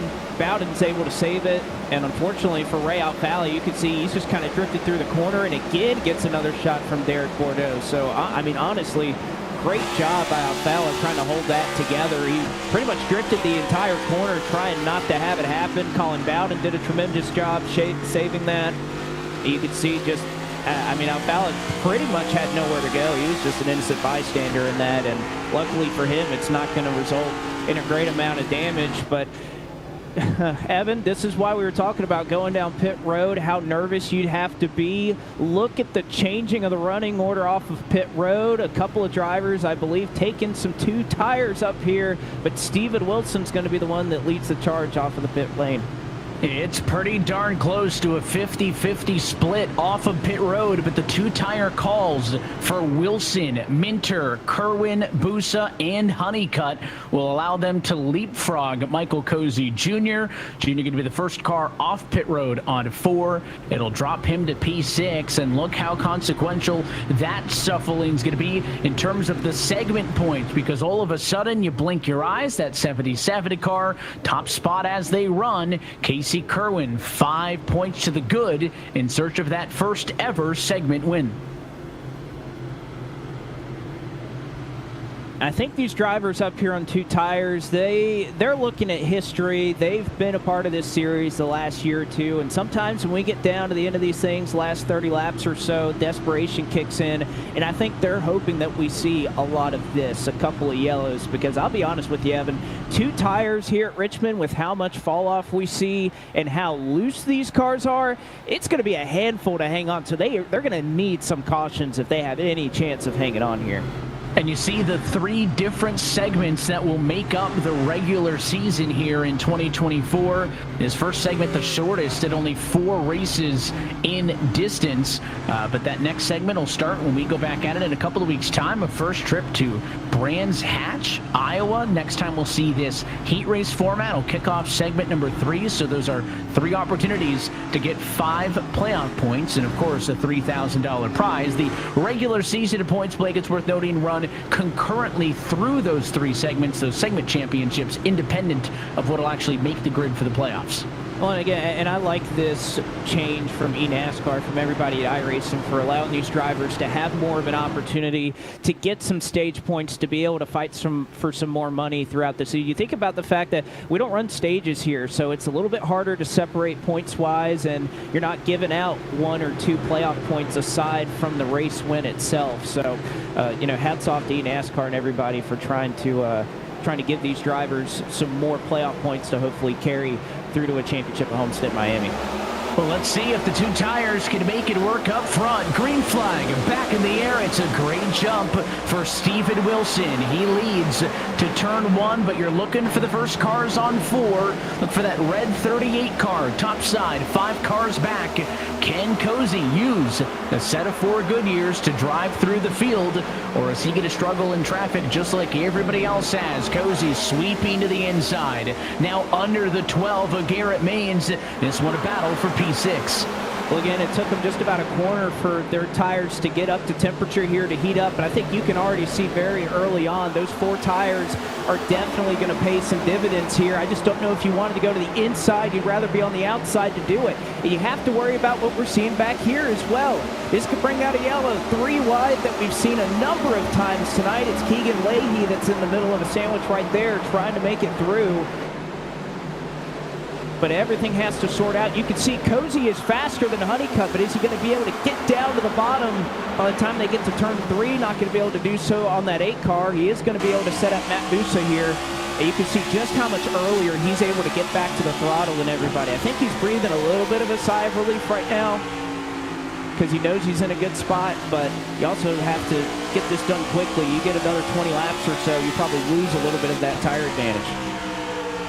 And even if he gets old 25 or 24 to go this time by in a row to be able to go for it, that's not a long leash. That's basically a sprint race's worth of time to the end. And You can see the battle out the rearview mirror. Cozy not the only driver on 4. It's almost an even split throughout the field. Zach Novak would be the next car on 4 fresh tires. That's the 5 directly in line behind him. So Cozy clears the 62 Abusa topside. Now he's got to do the same as the 8 car, but a caution behind them.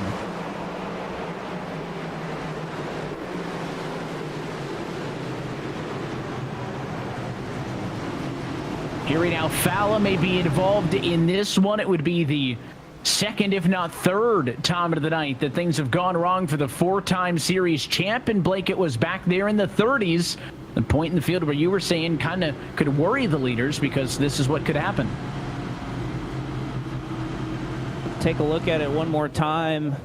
As you mentioned, it was Dylan Alt and Ray Alfala a little bit further back in the field. And you know, we were so excited about 4-time's return, but it has just been a struggle here in this 2024 campaign. As just look at the little bit of contact that got Alfala out of shape. That's how on edge these next-gen cars are here at Richmond Raceway.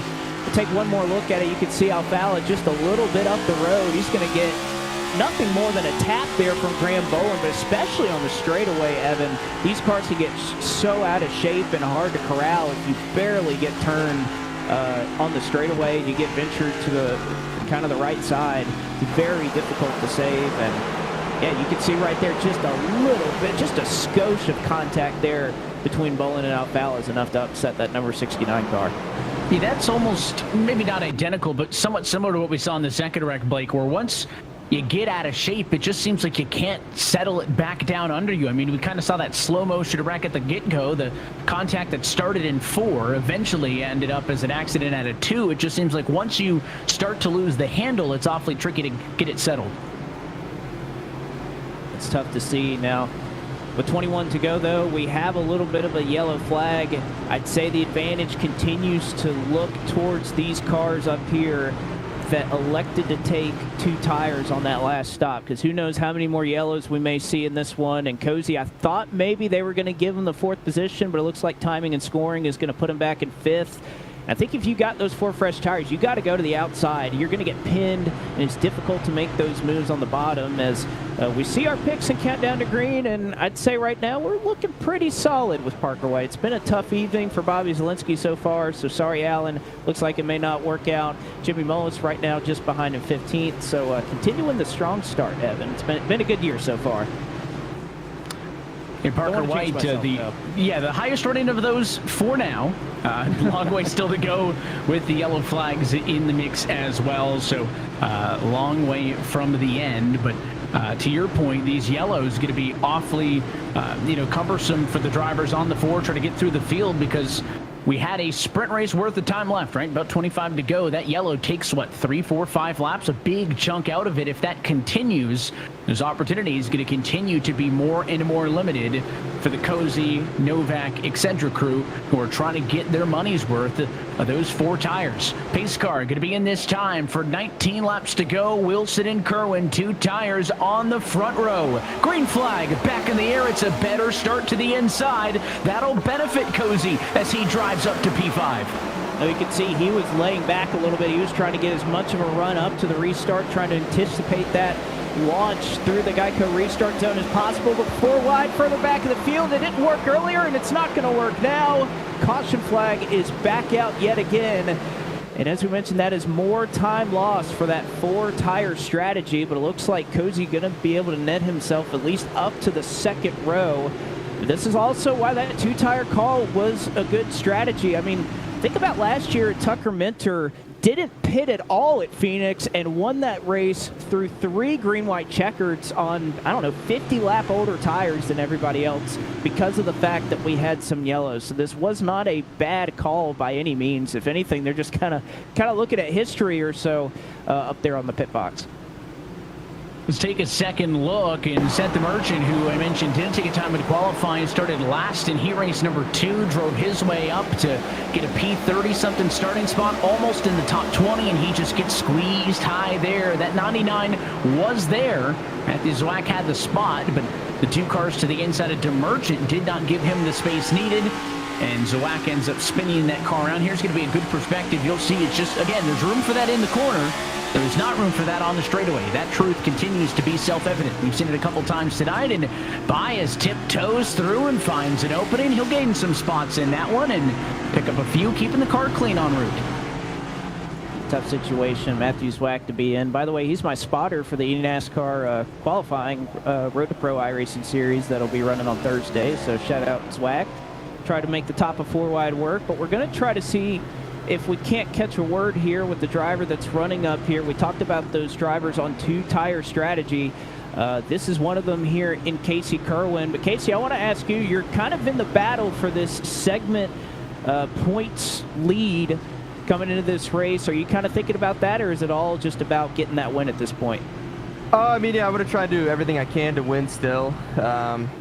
It's going to be tough. I think, as it's probably seen, it's really hard to do anything with the leader. I think even Cozy and these guys on 4 probably won't be able to touch Steven out front in clean air. But yeah, I mean, at this point, obviously it's good to know kind of where we're at. Yeah, I think the extra cautions obviously help our 2 tires. I think they should last decently for like 15 laps. I like that I'm restarting 3rd, restarting in 2nd's tough, but yeah, we'll see how it plays out. Hopefully can stay clean to the end and see how it all plays out. It's been a fantastic start to the year for Spire Motorsports. Malik Ray won last week, and how fun has it been to kind of be paired up with those guys and give them a great introduction to eNASCAR leading the team standings? Yeah, it's been a lot of fun. You know, Malik and I, we went up to the shop and met a bunch of people, you know, the day of the Daytona race. Obviously, the super speedways, we work really well together, so it's kind of a perfect fit in that sense. And we're set-up teammates on the back end, too. So, yeah, it's really cool. Obviously, host of ours is pretty involved as well. It's fun to be with all those guys. And, yeah, it's been nice to represent them up front. Hopefully, we can do more of that. All right, Casey, we'll let you get back after it. Good luck. Thank you. Well, we spent so much time talking about the first-time winners. That has been the storyline so far this season, with Wyatt Tinsley and Malik Ray taking home checkered flags, and thought maybe Cozy's going to add to that. He still has a hope from the outside of row 2. Stephen Wilson, meanwhile, the defending series champion, looking to enter a 4-way tie for 8th on the all-time wins list if he can capture career race win number 6 here tonight. Lights out on top of the pace car. Going to be 13 laps to go. Front row, 2-tire calls from Wilson and Minter. We just heard from Casey Kerwin. He's to the inside of row 2 and 3rd. And then Cozy, first car on 4. Outside of row 2, 4th. Novak, the next car. He's outside of row 3 in P6. Look for those red cars on the outside of rows 2 and 3. Pace cars in. Green flag in the air. 13 to go. And the good jump for the inside is going to handicap the 38 and the 5. They've got nowhere to go. Cozy had the option there for a moment to look 3 wide. He got a good launch there on the outside of that 2nd row. They're scattered 4 wide further back, and just it's like clockwork here. We go 4 wide on the back straightaway, and more cars. This one taking out a number of them as both Williams Esports cars wrapped up in this one off of turn 2. And, I mean, it's like a broken record. We go 4 wide on the back straightaway, Evan, and whether they can't see, whether they just funnel off the corner in a strange way, they're scattered, what have you, they cannot figure it out, and we're under yellow once again. If you at first you don't succeed, try again. Maybe that's the memo for these drivers, to try to make it work, but it just won't. And Parker White's going to get booted to the outside, Blake, in the run down to turn number 1. There's going to be a checkup topside that puts that 53 way out of line. Oh, geez, yeah, you could see Garrett Lowe. I don't think he anticipated that White was going to be there. He was looking to run all the way on the outside. White gasses it up, gets squeezed into the wall again. You could see getting the bad end of it is Strauss, and even White, you could see kind of in the ensuing chaos. Malik Ray, last week's winner, is involved in that as they get towards turn number 3.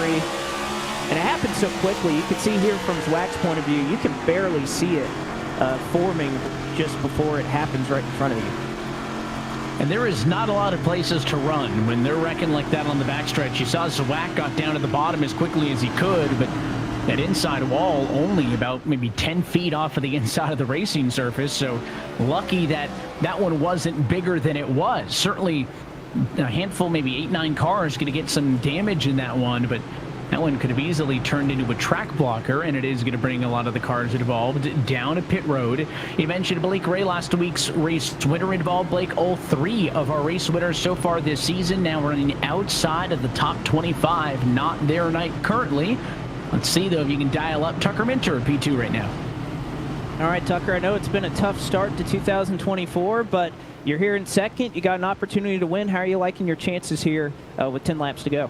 Yeah, we feel pretty good. It's definitely been a rough start for the 97 Logitech G machine here, but finally got to one of my favorite tracks, Richmond, my home track. We've been in contention all night. It's difficult to start on the outside row here next to Steven, and really time it perfect. But I think we're in a good spot, just trying to keep the guys on the fours behind us, and I think we could beat Steven if we get the opportunity. How's that car been working for you? I know everybody's kind of moving around. You may be kind of put in a position you're forced to kind of run that outside line, but you think that 97's capable of doing it here? Yeah, the setup feels dialed in. We're handling pretty good. I wish that first run had gone just a little bit longer. I felt like I could have gotten maybe Novak or Ottinger on that long run there. So, pretty happy with where we're sitting right now. Hopefully we keep it rolling. All right, Tucker, we'll let you get back to business. Appreciate the time, and good luck. Thanks, Blake.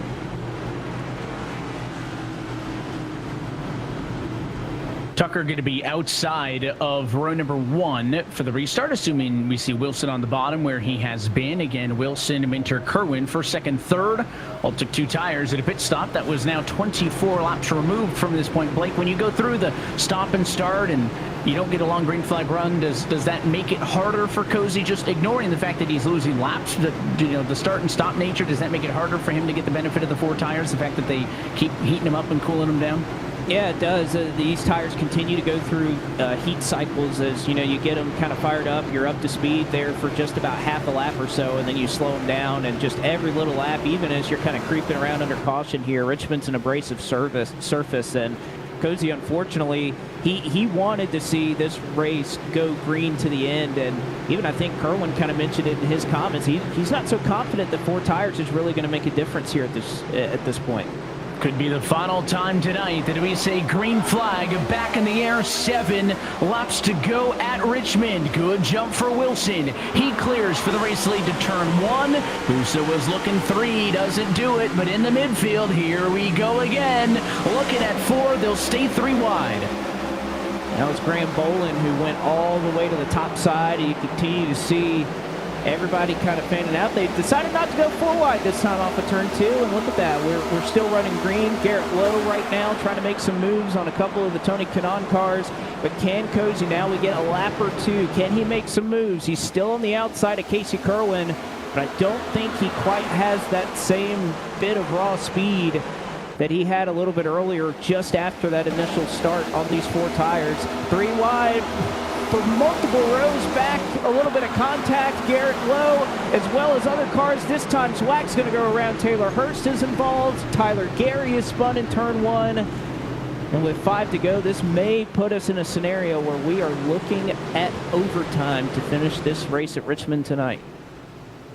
And I think we'll see. I don't know if both cars in the middle got loose, Blake, or if the 33 got spooked a little bit. I know the 45, who was the inside car in that 3 wide, Michael Guest, got a bit loose, but I also saw a big twitch in front of the actual cars that spun. Garrett Lowe nearly wrecked right in front of them. I think Ottinger was in the fence up the road. I'm curious how much of that might have been those cars just kind of following in each other's wake and driving into the fence, because you'll see the bobble, but it's going to start around that green 54 car.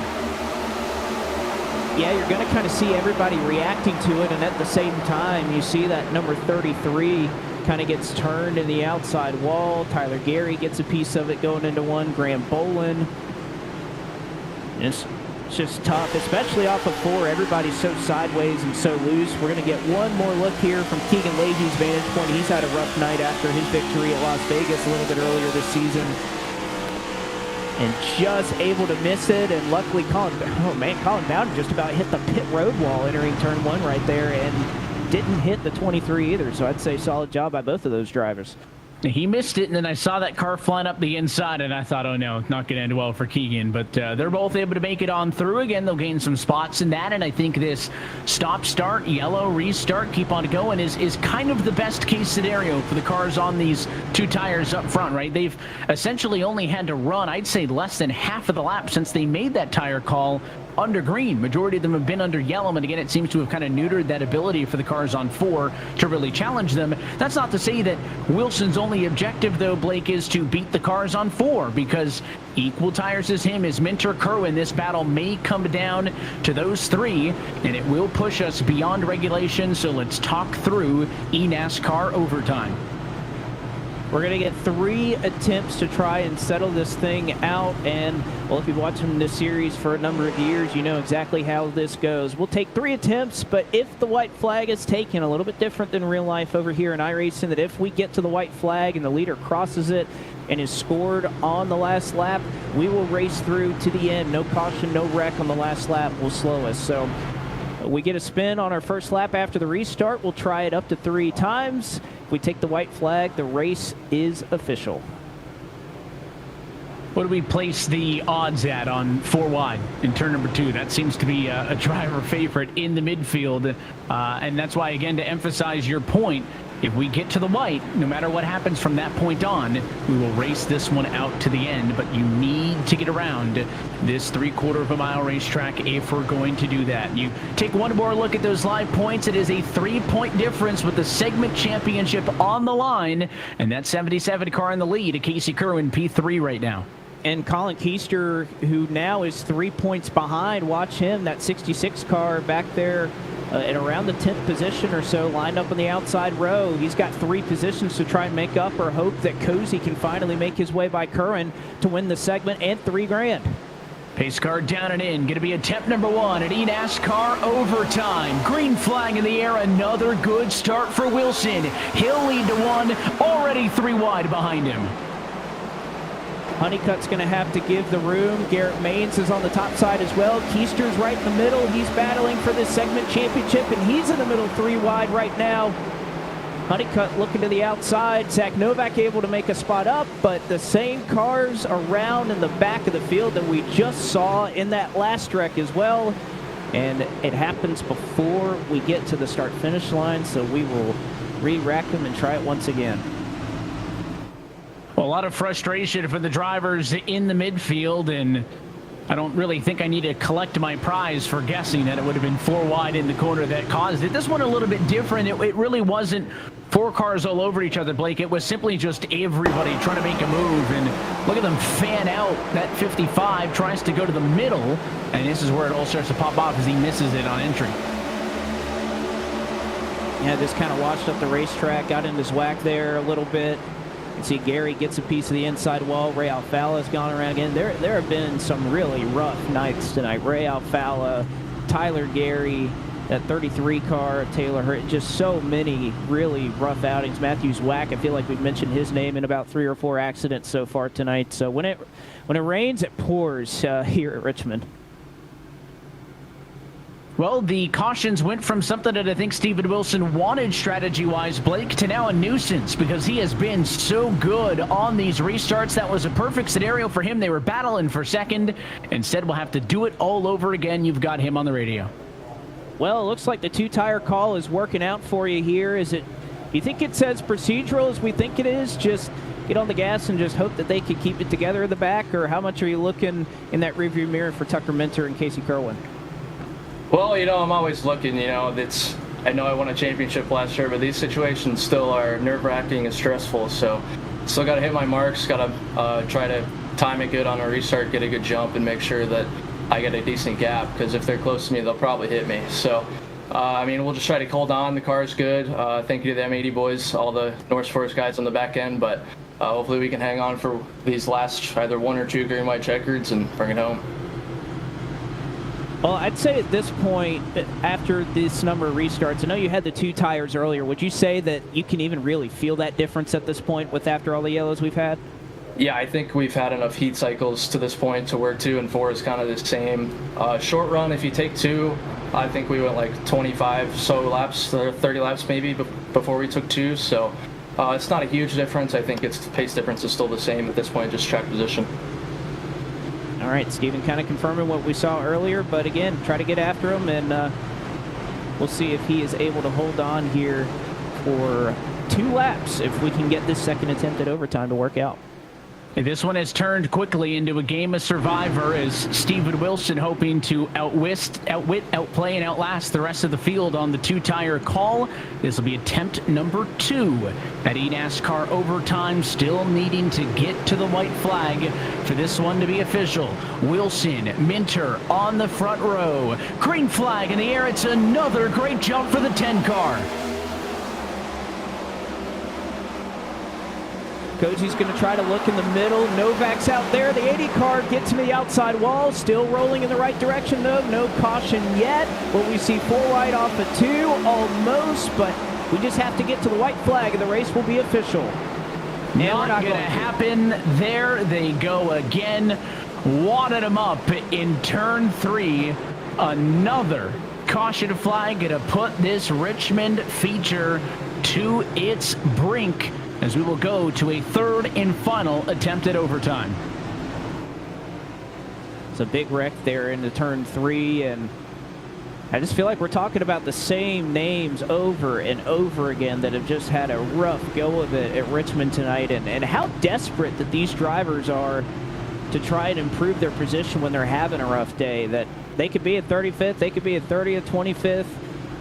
Regardless, you're pretty much not happy that you're back there. And it's going to start with the 80 car. You can see a little bit of contact, gets that car upset. He goes in the outside wall. He breaks a little bit of his steering. We mentioned the 4 wide that was almost happening for a moment. Well, they did kind of go a scattered 4 wide there, and this time it's Colin Bowden, Keegan Leahy that get the worst end of it.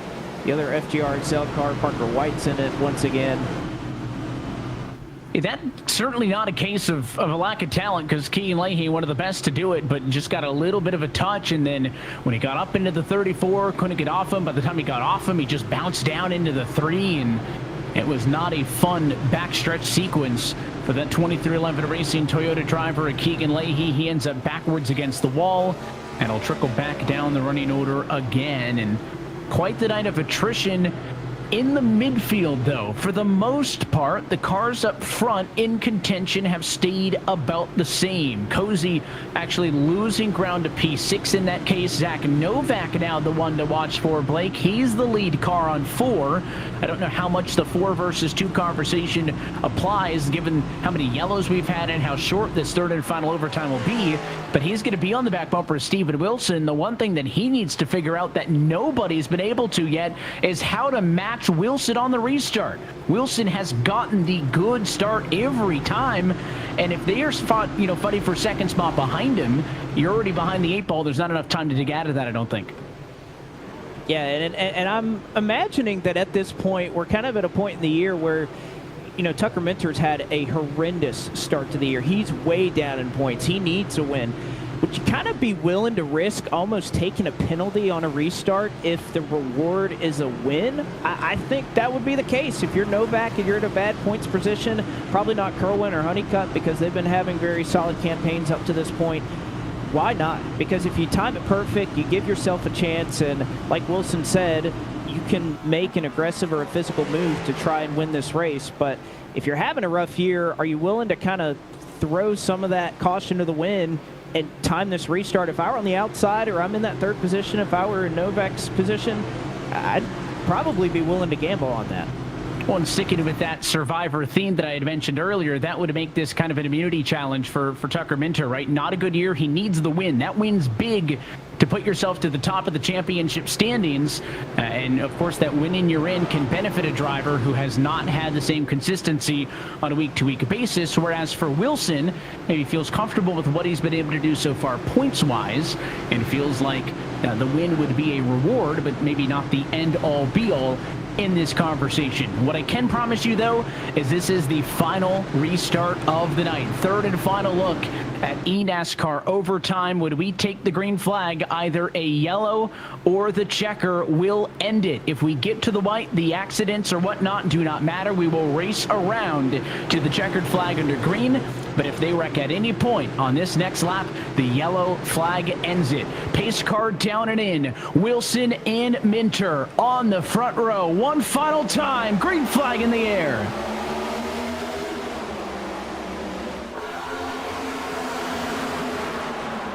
Already fanning out. 3-4 wide midfield. Novak side by side with Minter for P2. And Minter getting a great run on that outside, but I think Novak and Minter may slow each other down. But Wilson within a car length, about 2 or so off of turn 4. Minter's going to get the run if he can just get clear of Novak. It's not going to happen. They wreck in the back, but this race is official. White flag, 1 to go at Richmond. And they are handcuffed in the battle for second. Novak and Minter side by side. It's going to go all the way to the stripe, and Wilson too far for either of them. And the defending series champ is going to go back to the playoffs and look for a second. Checkered flag. Wilson wins at Richmond.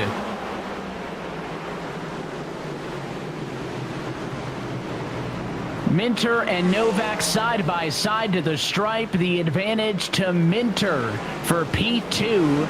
Novak settles for third, but Steven Wilson is going to return to the eNASCAR playoffs in search of a title defense. This winning moment is brought to you by Coca-Cola, the official fan refreshment of eNASCAR.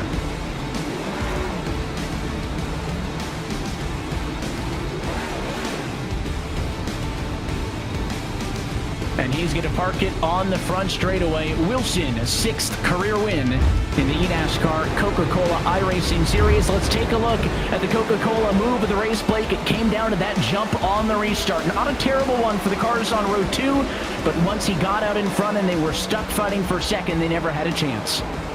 And again, all the things that he had to do to put himself in position, get a solid qualifying effort, be able to run up front in his heat. Remember, he didn't qualify on the pole in his heat race, but yet he was able to win it. He took 2 tires when he didn't have the track position, and that ended up being exactly what he needed to be able to be up front, be in the position to where he could control the race and make it to where they were going to have to make a desperate move or move him out of the way. He was so far in front of them here on this green-white checker, they didn't even have the opportunity, and that is the move of a champion or a former series champion that's looking to try and go back-to-back.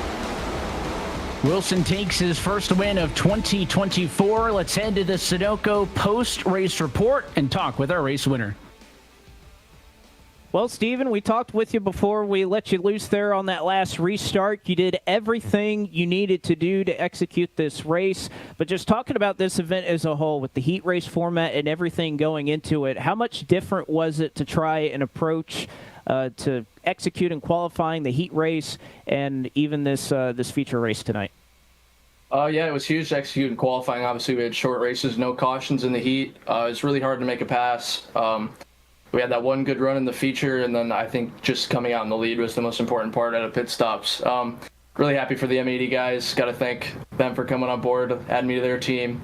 Thank you to everybody, iRacing, NASCAR, Coca-Cola, all the guys in the back end with the setup work. Just really proud to have a win. You know, a couple years ago I was down on myself about how bad I am at short tracks, but I've just been trying to grind and learn, and we've been performing better than ever these last couple years at them. So just happy to be a winner at this short track, and we'll see what happens, hopefully now in the playoffs. Well, now you kind of have a little bit of a reset here. Obviously, you get the win. If you're top 20, that puts you in the playoffs to defend your series championship from a season ago. But you also have a reset here for the Segment 2 points. How does that kind of play into changing your mindset? You know, you're not just necessarily looking at the playoffs. You're looking at perhaps another segment win, some more playoff points, and some money to boot at that. Yeah, those playoff points are huge. I mean, it's 5 now instead of 3 to win this race. So 2 extra playoff points, and knowing in the past that's as important as it can be. You know, I think last year I made it to the top 4 by 2 or 3 points. So just got to keep grinding and keep getting those playoff points. That'll be important when it comes down to making the top 4 if I can't get a win. But yeah, if we bring this pace to every racetrack as we've been doing time and time again, qualifying, was really good tonight. I messed up. I think pole was easily there. Me and Femi were talking. I hit the apron in both corners and still put it fourth. So I think the pace is really there. In qualifying and in race, we just got to keep executing. All right, Steven Wilson going to keep his foot on the gas here in 2024. We'll let you go celebrate it. Steven, congratulations on yet another eNASCAR Coca-Cola iRacing Series win. Thank you, sir. And just to think, Camille didn't pick him this week. What a shame. All right, we'll move to our second driver here on the Sunoco post-race report. It is Casey Kerwin, bringing it home P2 tonight. Got to chat with you there for just a moment, but a very solid evening for you here tonight at Richmond. Yeah, for sure. I didn't have too much confidence coming in tonight. I felt like I lacked a little bit of pace, but I think we were okay. We still lacked a little bit, like to guys like Steven in that. I think we would have ran about 10th. But thankfully, I was surprised more people didn't take 2 on that stop. Gained us a lot of track position, which meant everything. And then, yeah, obviously, we were trying to manage and work out the stage points there. And, yeah, once I heard, I think Keister got wrecked or had an issue there on that restart, I kind of just took it easy and left a ton of space. So, yeah, obviously a really nice bonus to start the year. We're still going to need to probably get a win to make it into the playoffs and use those playoff points. But, yeah, good start.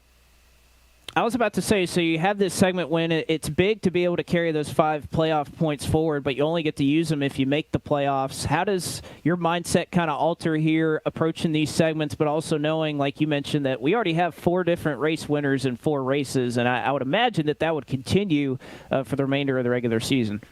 Yeah, it's definitely – I mean, this series is so competitive, you kind of have to go in expecting you're going to need to win. Or win the regular season championship, but obviously it's super hard to bank on points. So, yeah, it's obviously, if we can keep running up front and put ourselves in position like we have so far this year, hopefully one will fall. But I feel like I've kind of been in that position every year, it feels like. Outside of last year, we got an early win at Dega, but yeah, hopefully we can get one on the board and make my life less stressful. But yeah, we'll keep trucking and scoring as many points as we can nonetheless, and yeah, keep going. How you feeling about Brands Hatch? I haven't driven it yet. I really haven't driven it much. I love road courses, though, so hopefully I'll be okay. I'm pretty hit or miss when it comes to, like, winning speed. I feel like I can run top 10, but we'll see. There's a lot of really good guys on road now in this series. So, and again, it's a track that I don't really know. I think everyone's kind of in the same boat there. So, yeah, we'll see. I'll probably have a better answer in a week how I feel, but hopefully can have a good quality effort there like I did here, which is always kind of my Achilles heel, and yeah, go from there. All right, a 4th place is good enough tonight to make Casey Kerwin your Segment 1 winner. 5 playoff points and $3,000 to go to the bank. I know that may be somewhat minuscule when you think about the fact he won $100,000 a year and a half ago, but I think that's a pretty good Tuesday night. Wouldn't you say, Evan? I'd say a check's a check. I don't think he's going to complain at all. We take a look at your full race results tonight from Richmond. Again, Steven Wilson gets the race win. 4th different winner in 4 races and the first in the eNASCAR Coca-Cola iRacing Series 4M80. Minter and Novak had a good finish. They were 1/100th of a second apart to the stripe. Minter the advantage to Novak for 2nd and 3rd. Casey Kerwin and Caden Honeycutt your top 5, with Salas, Mullis, Maines, Cozy, and Ottinger the top 10. Of course, Michael Cozy led the opening 38 in this one, settling for that P9. Yeah, I wonder what could have been without that mid-race caution that came out, if he were able to hang on for that. Solid run for Briar LaPrade. Jordy Lopez kind of getting back in the swing of things after a tough start to the year. Dylan Duvall and Malik Ray, a nice recovery throughout this race. Timothy Holmes and Donovan Strauss mentioned some of the early spins they had early on. I'm sure after some of the issues they had, they'll take a top 20. And in the back half of the field, it was messy back here over the course of this one.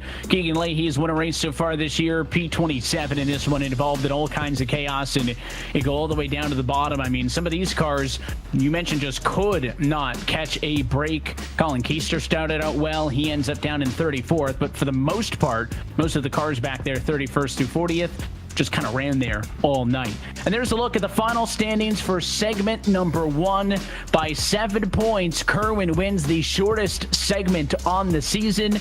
Again, you can basically ignore P2 on back. It's all irrelevant. All that matters is Kerwin with the win, the $3,000 prize, and the 5 playoff points. Those segment points reset because next race starts an all-new segment number 2, and well, that'll be a storyline, Blake. So is the racetrack itself. Talk about firsts. Brands Hatch on deck in 2 weeks' time. This is a racetrack that all of us are, I think, going to be learning over the course of over the next 2 weeks. Even Casey Kerwin, he's one of the best road racers on iRacing, period, and yet he was saying he hasn't really run a whole lot of this track. So everybody's going to be on an equal playing field here, I believe. You're really going to see who's able to adapt, who's been putting in the time since this race was announced. And again, going to be such a different race, an aberration here for us here in eNASCAR, but it's going to be fun to learn it together, and I think it's going to put on a heck of a show. I saw an international race here earlier on in the year, and boy, it was pretty chaotic. It's difficult, so these drivers are going to have their hands full in these next-gen cars. Second season in a row, we go international on the calendar. Of course, it was Monza last year, and now this time around, Brands Hatch. It is going to be a fun one.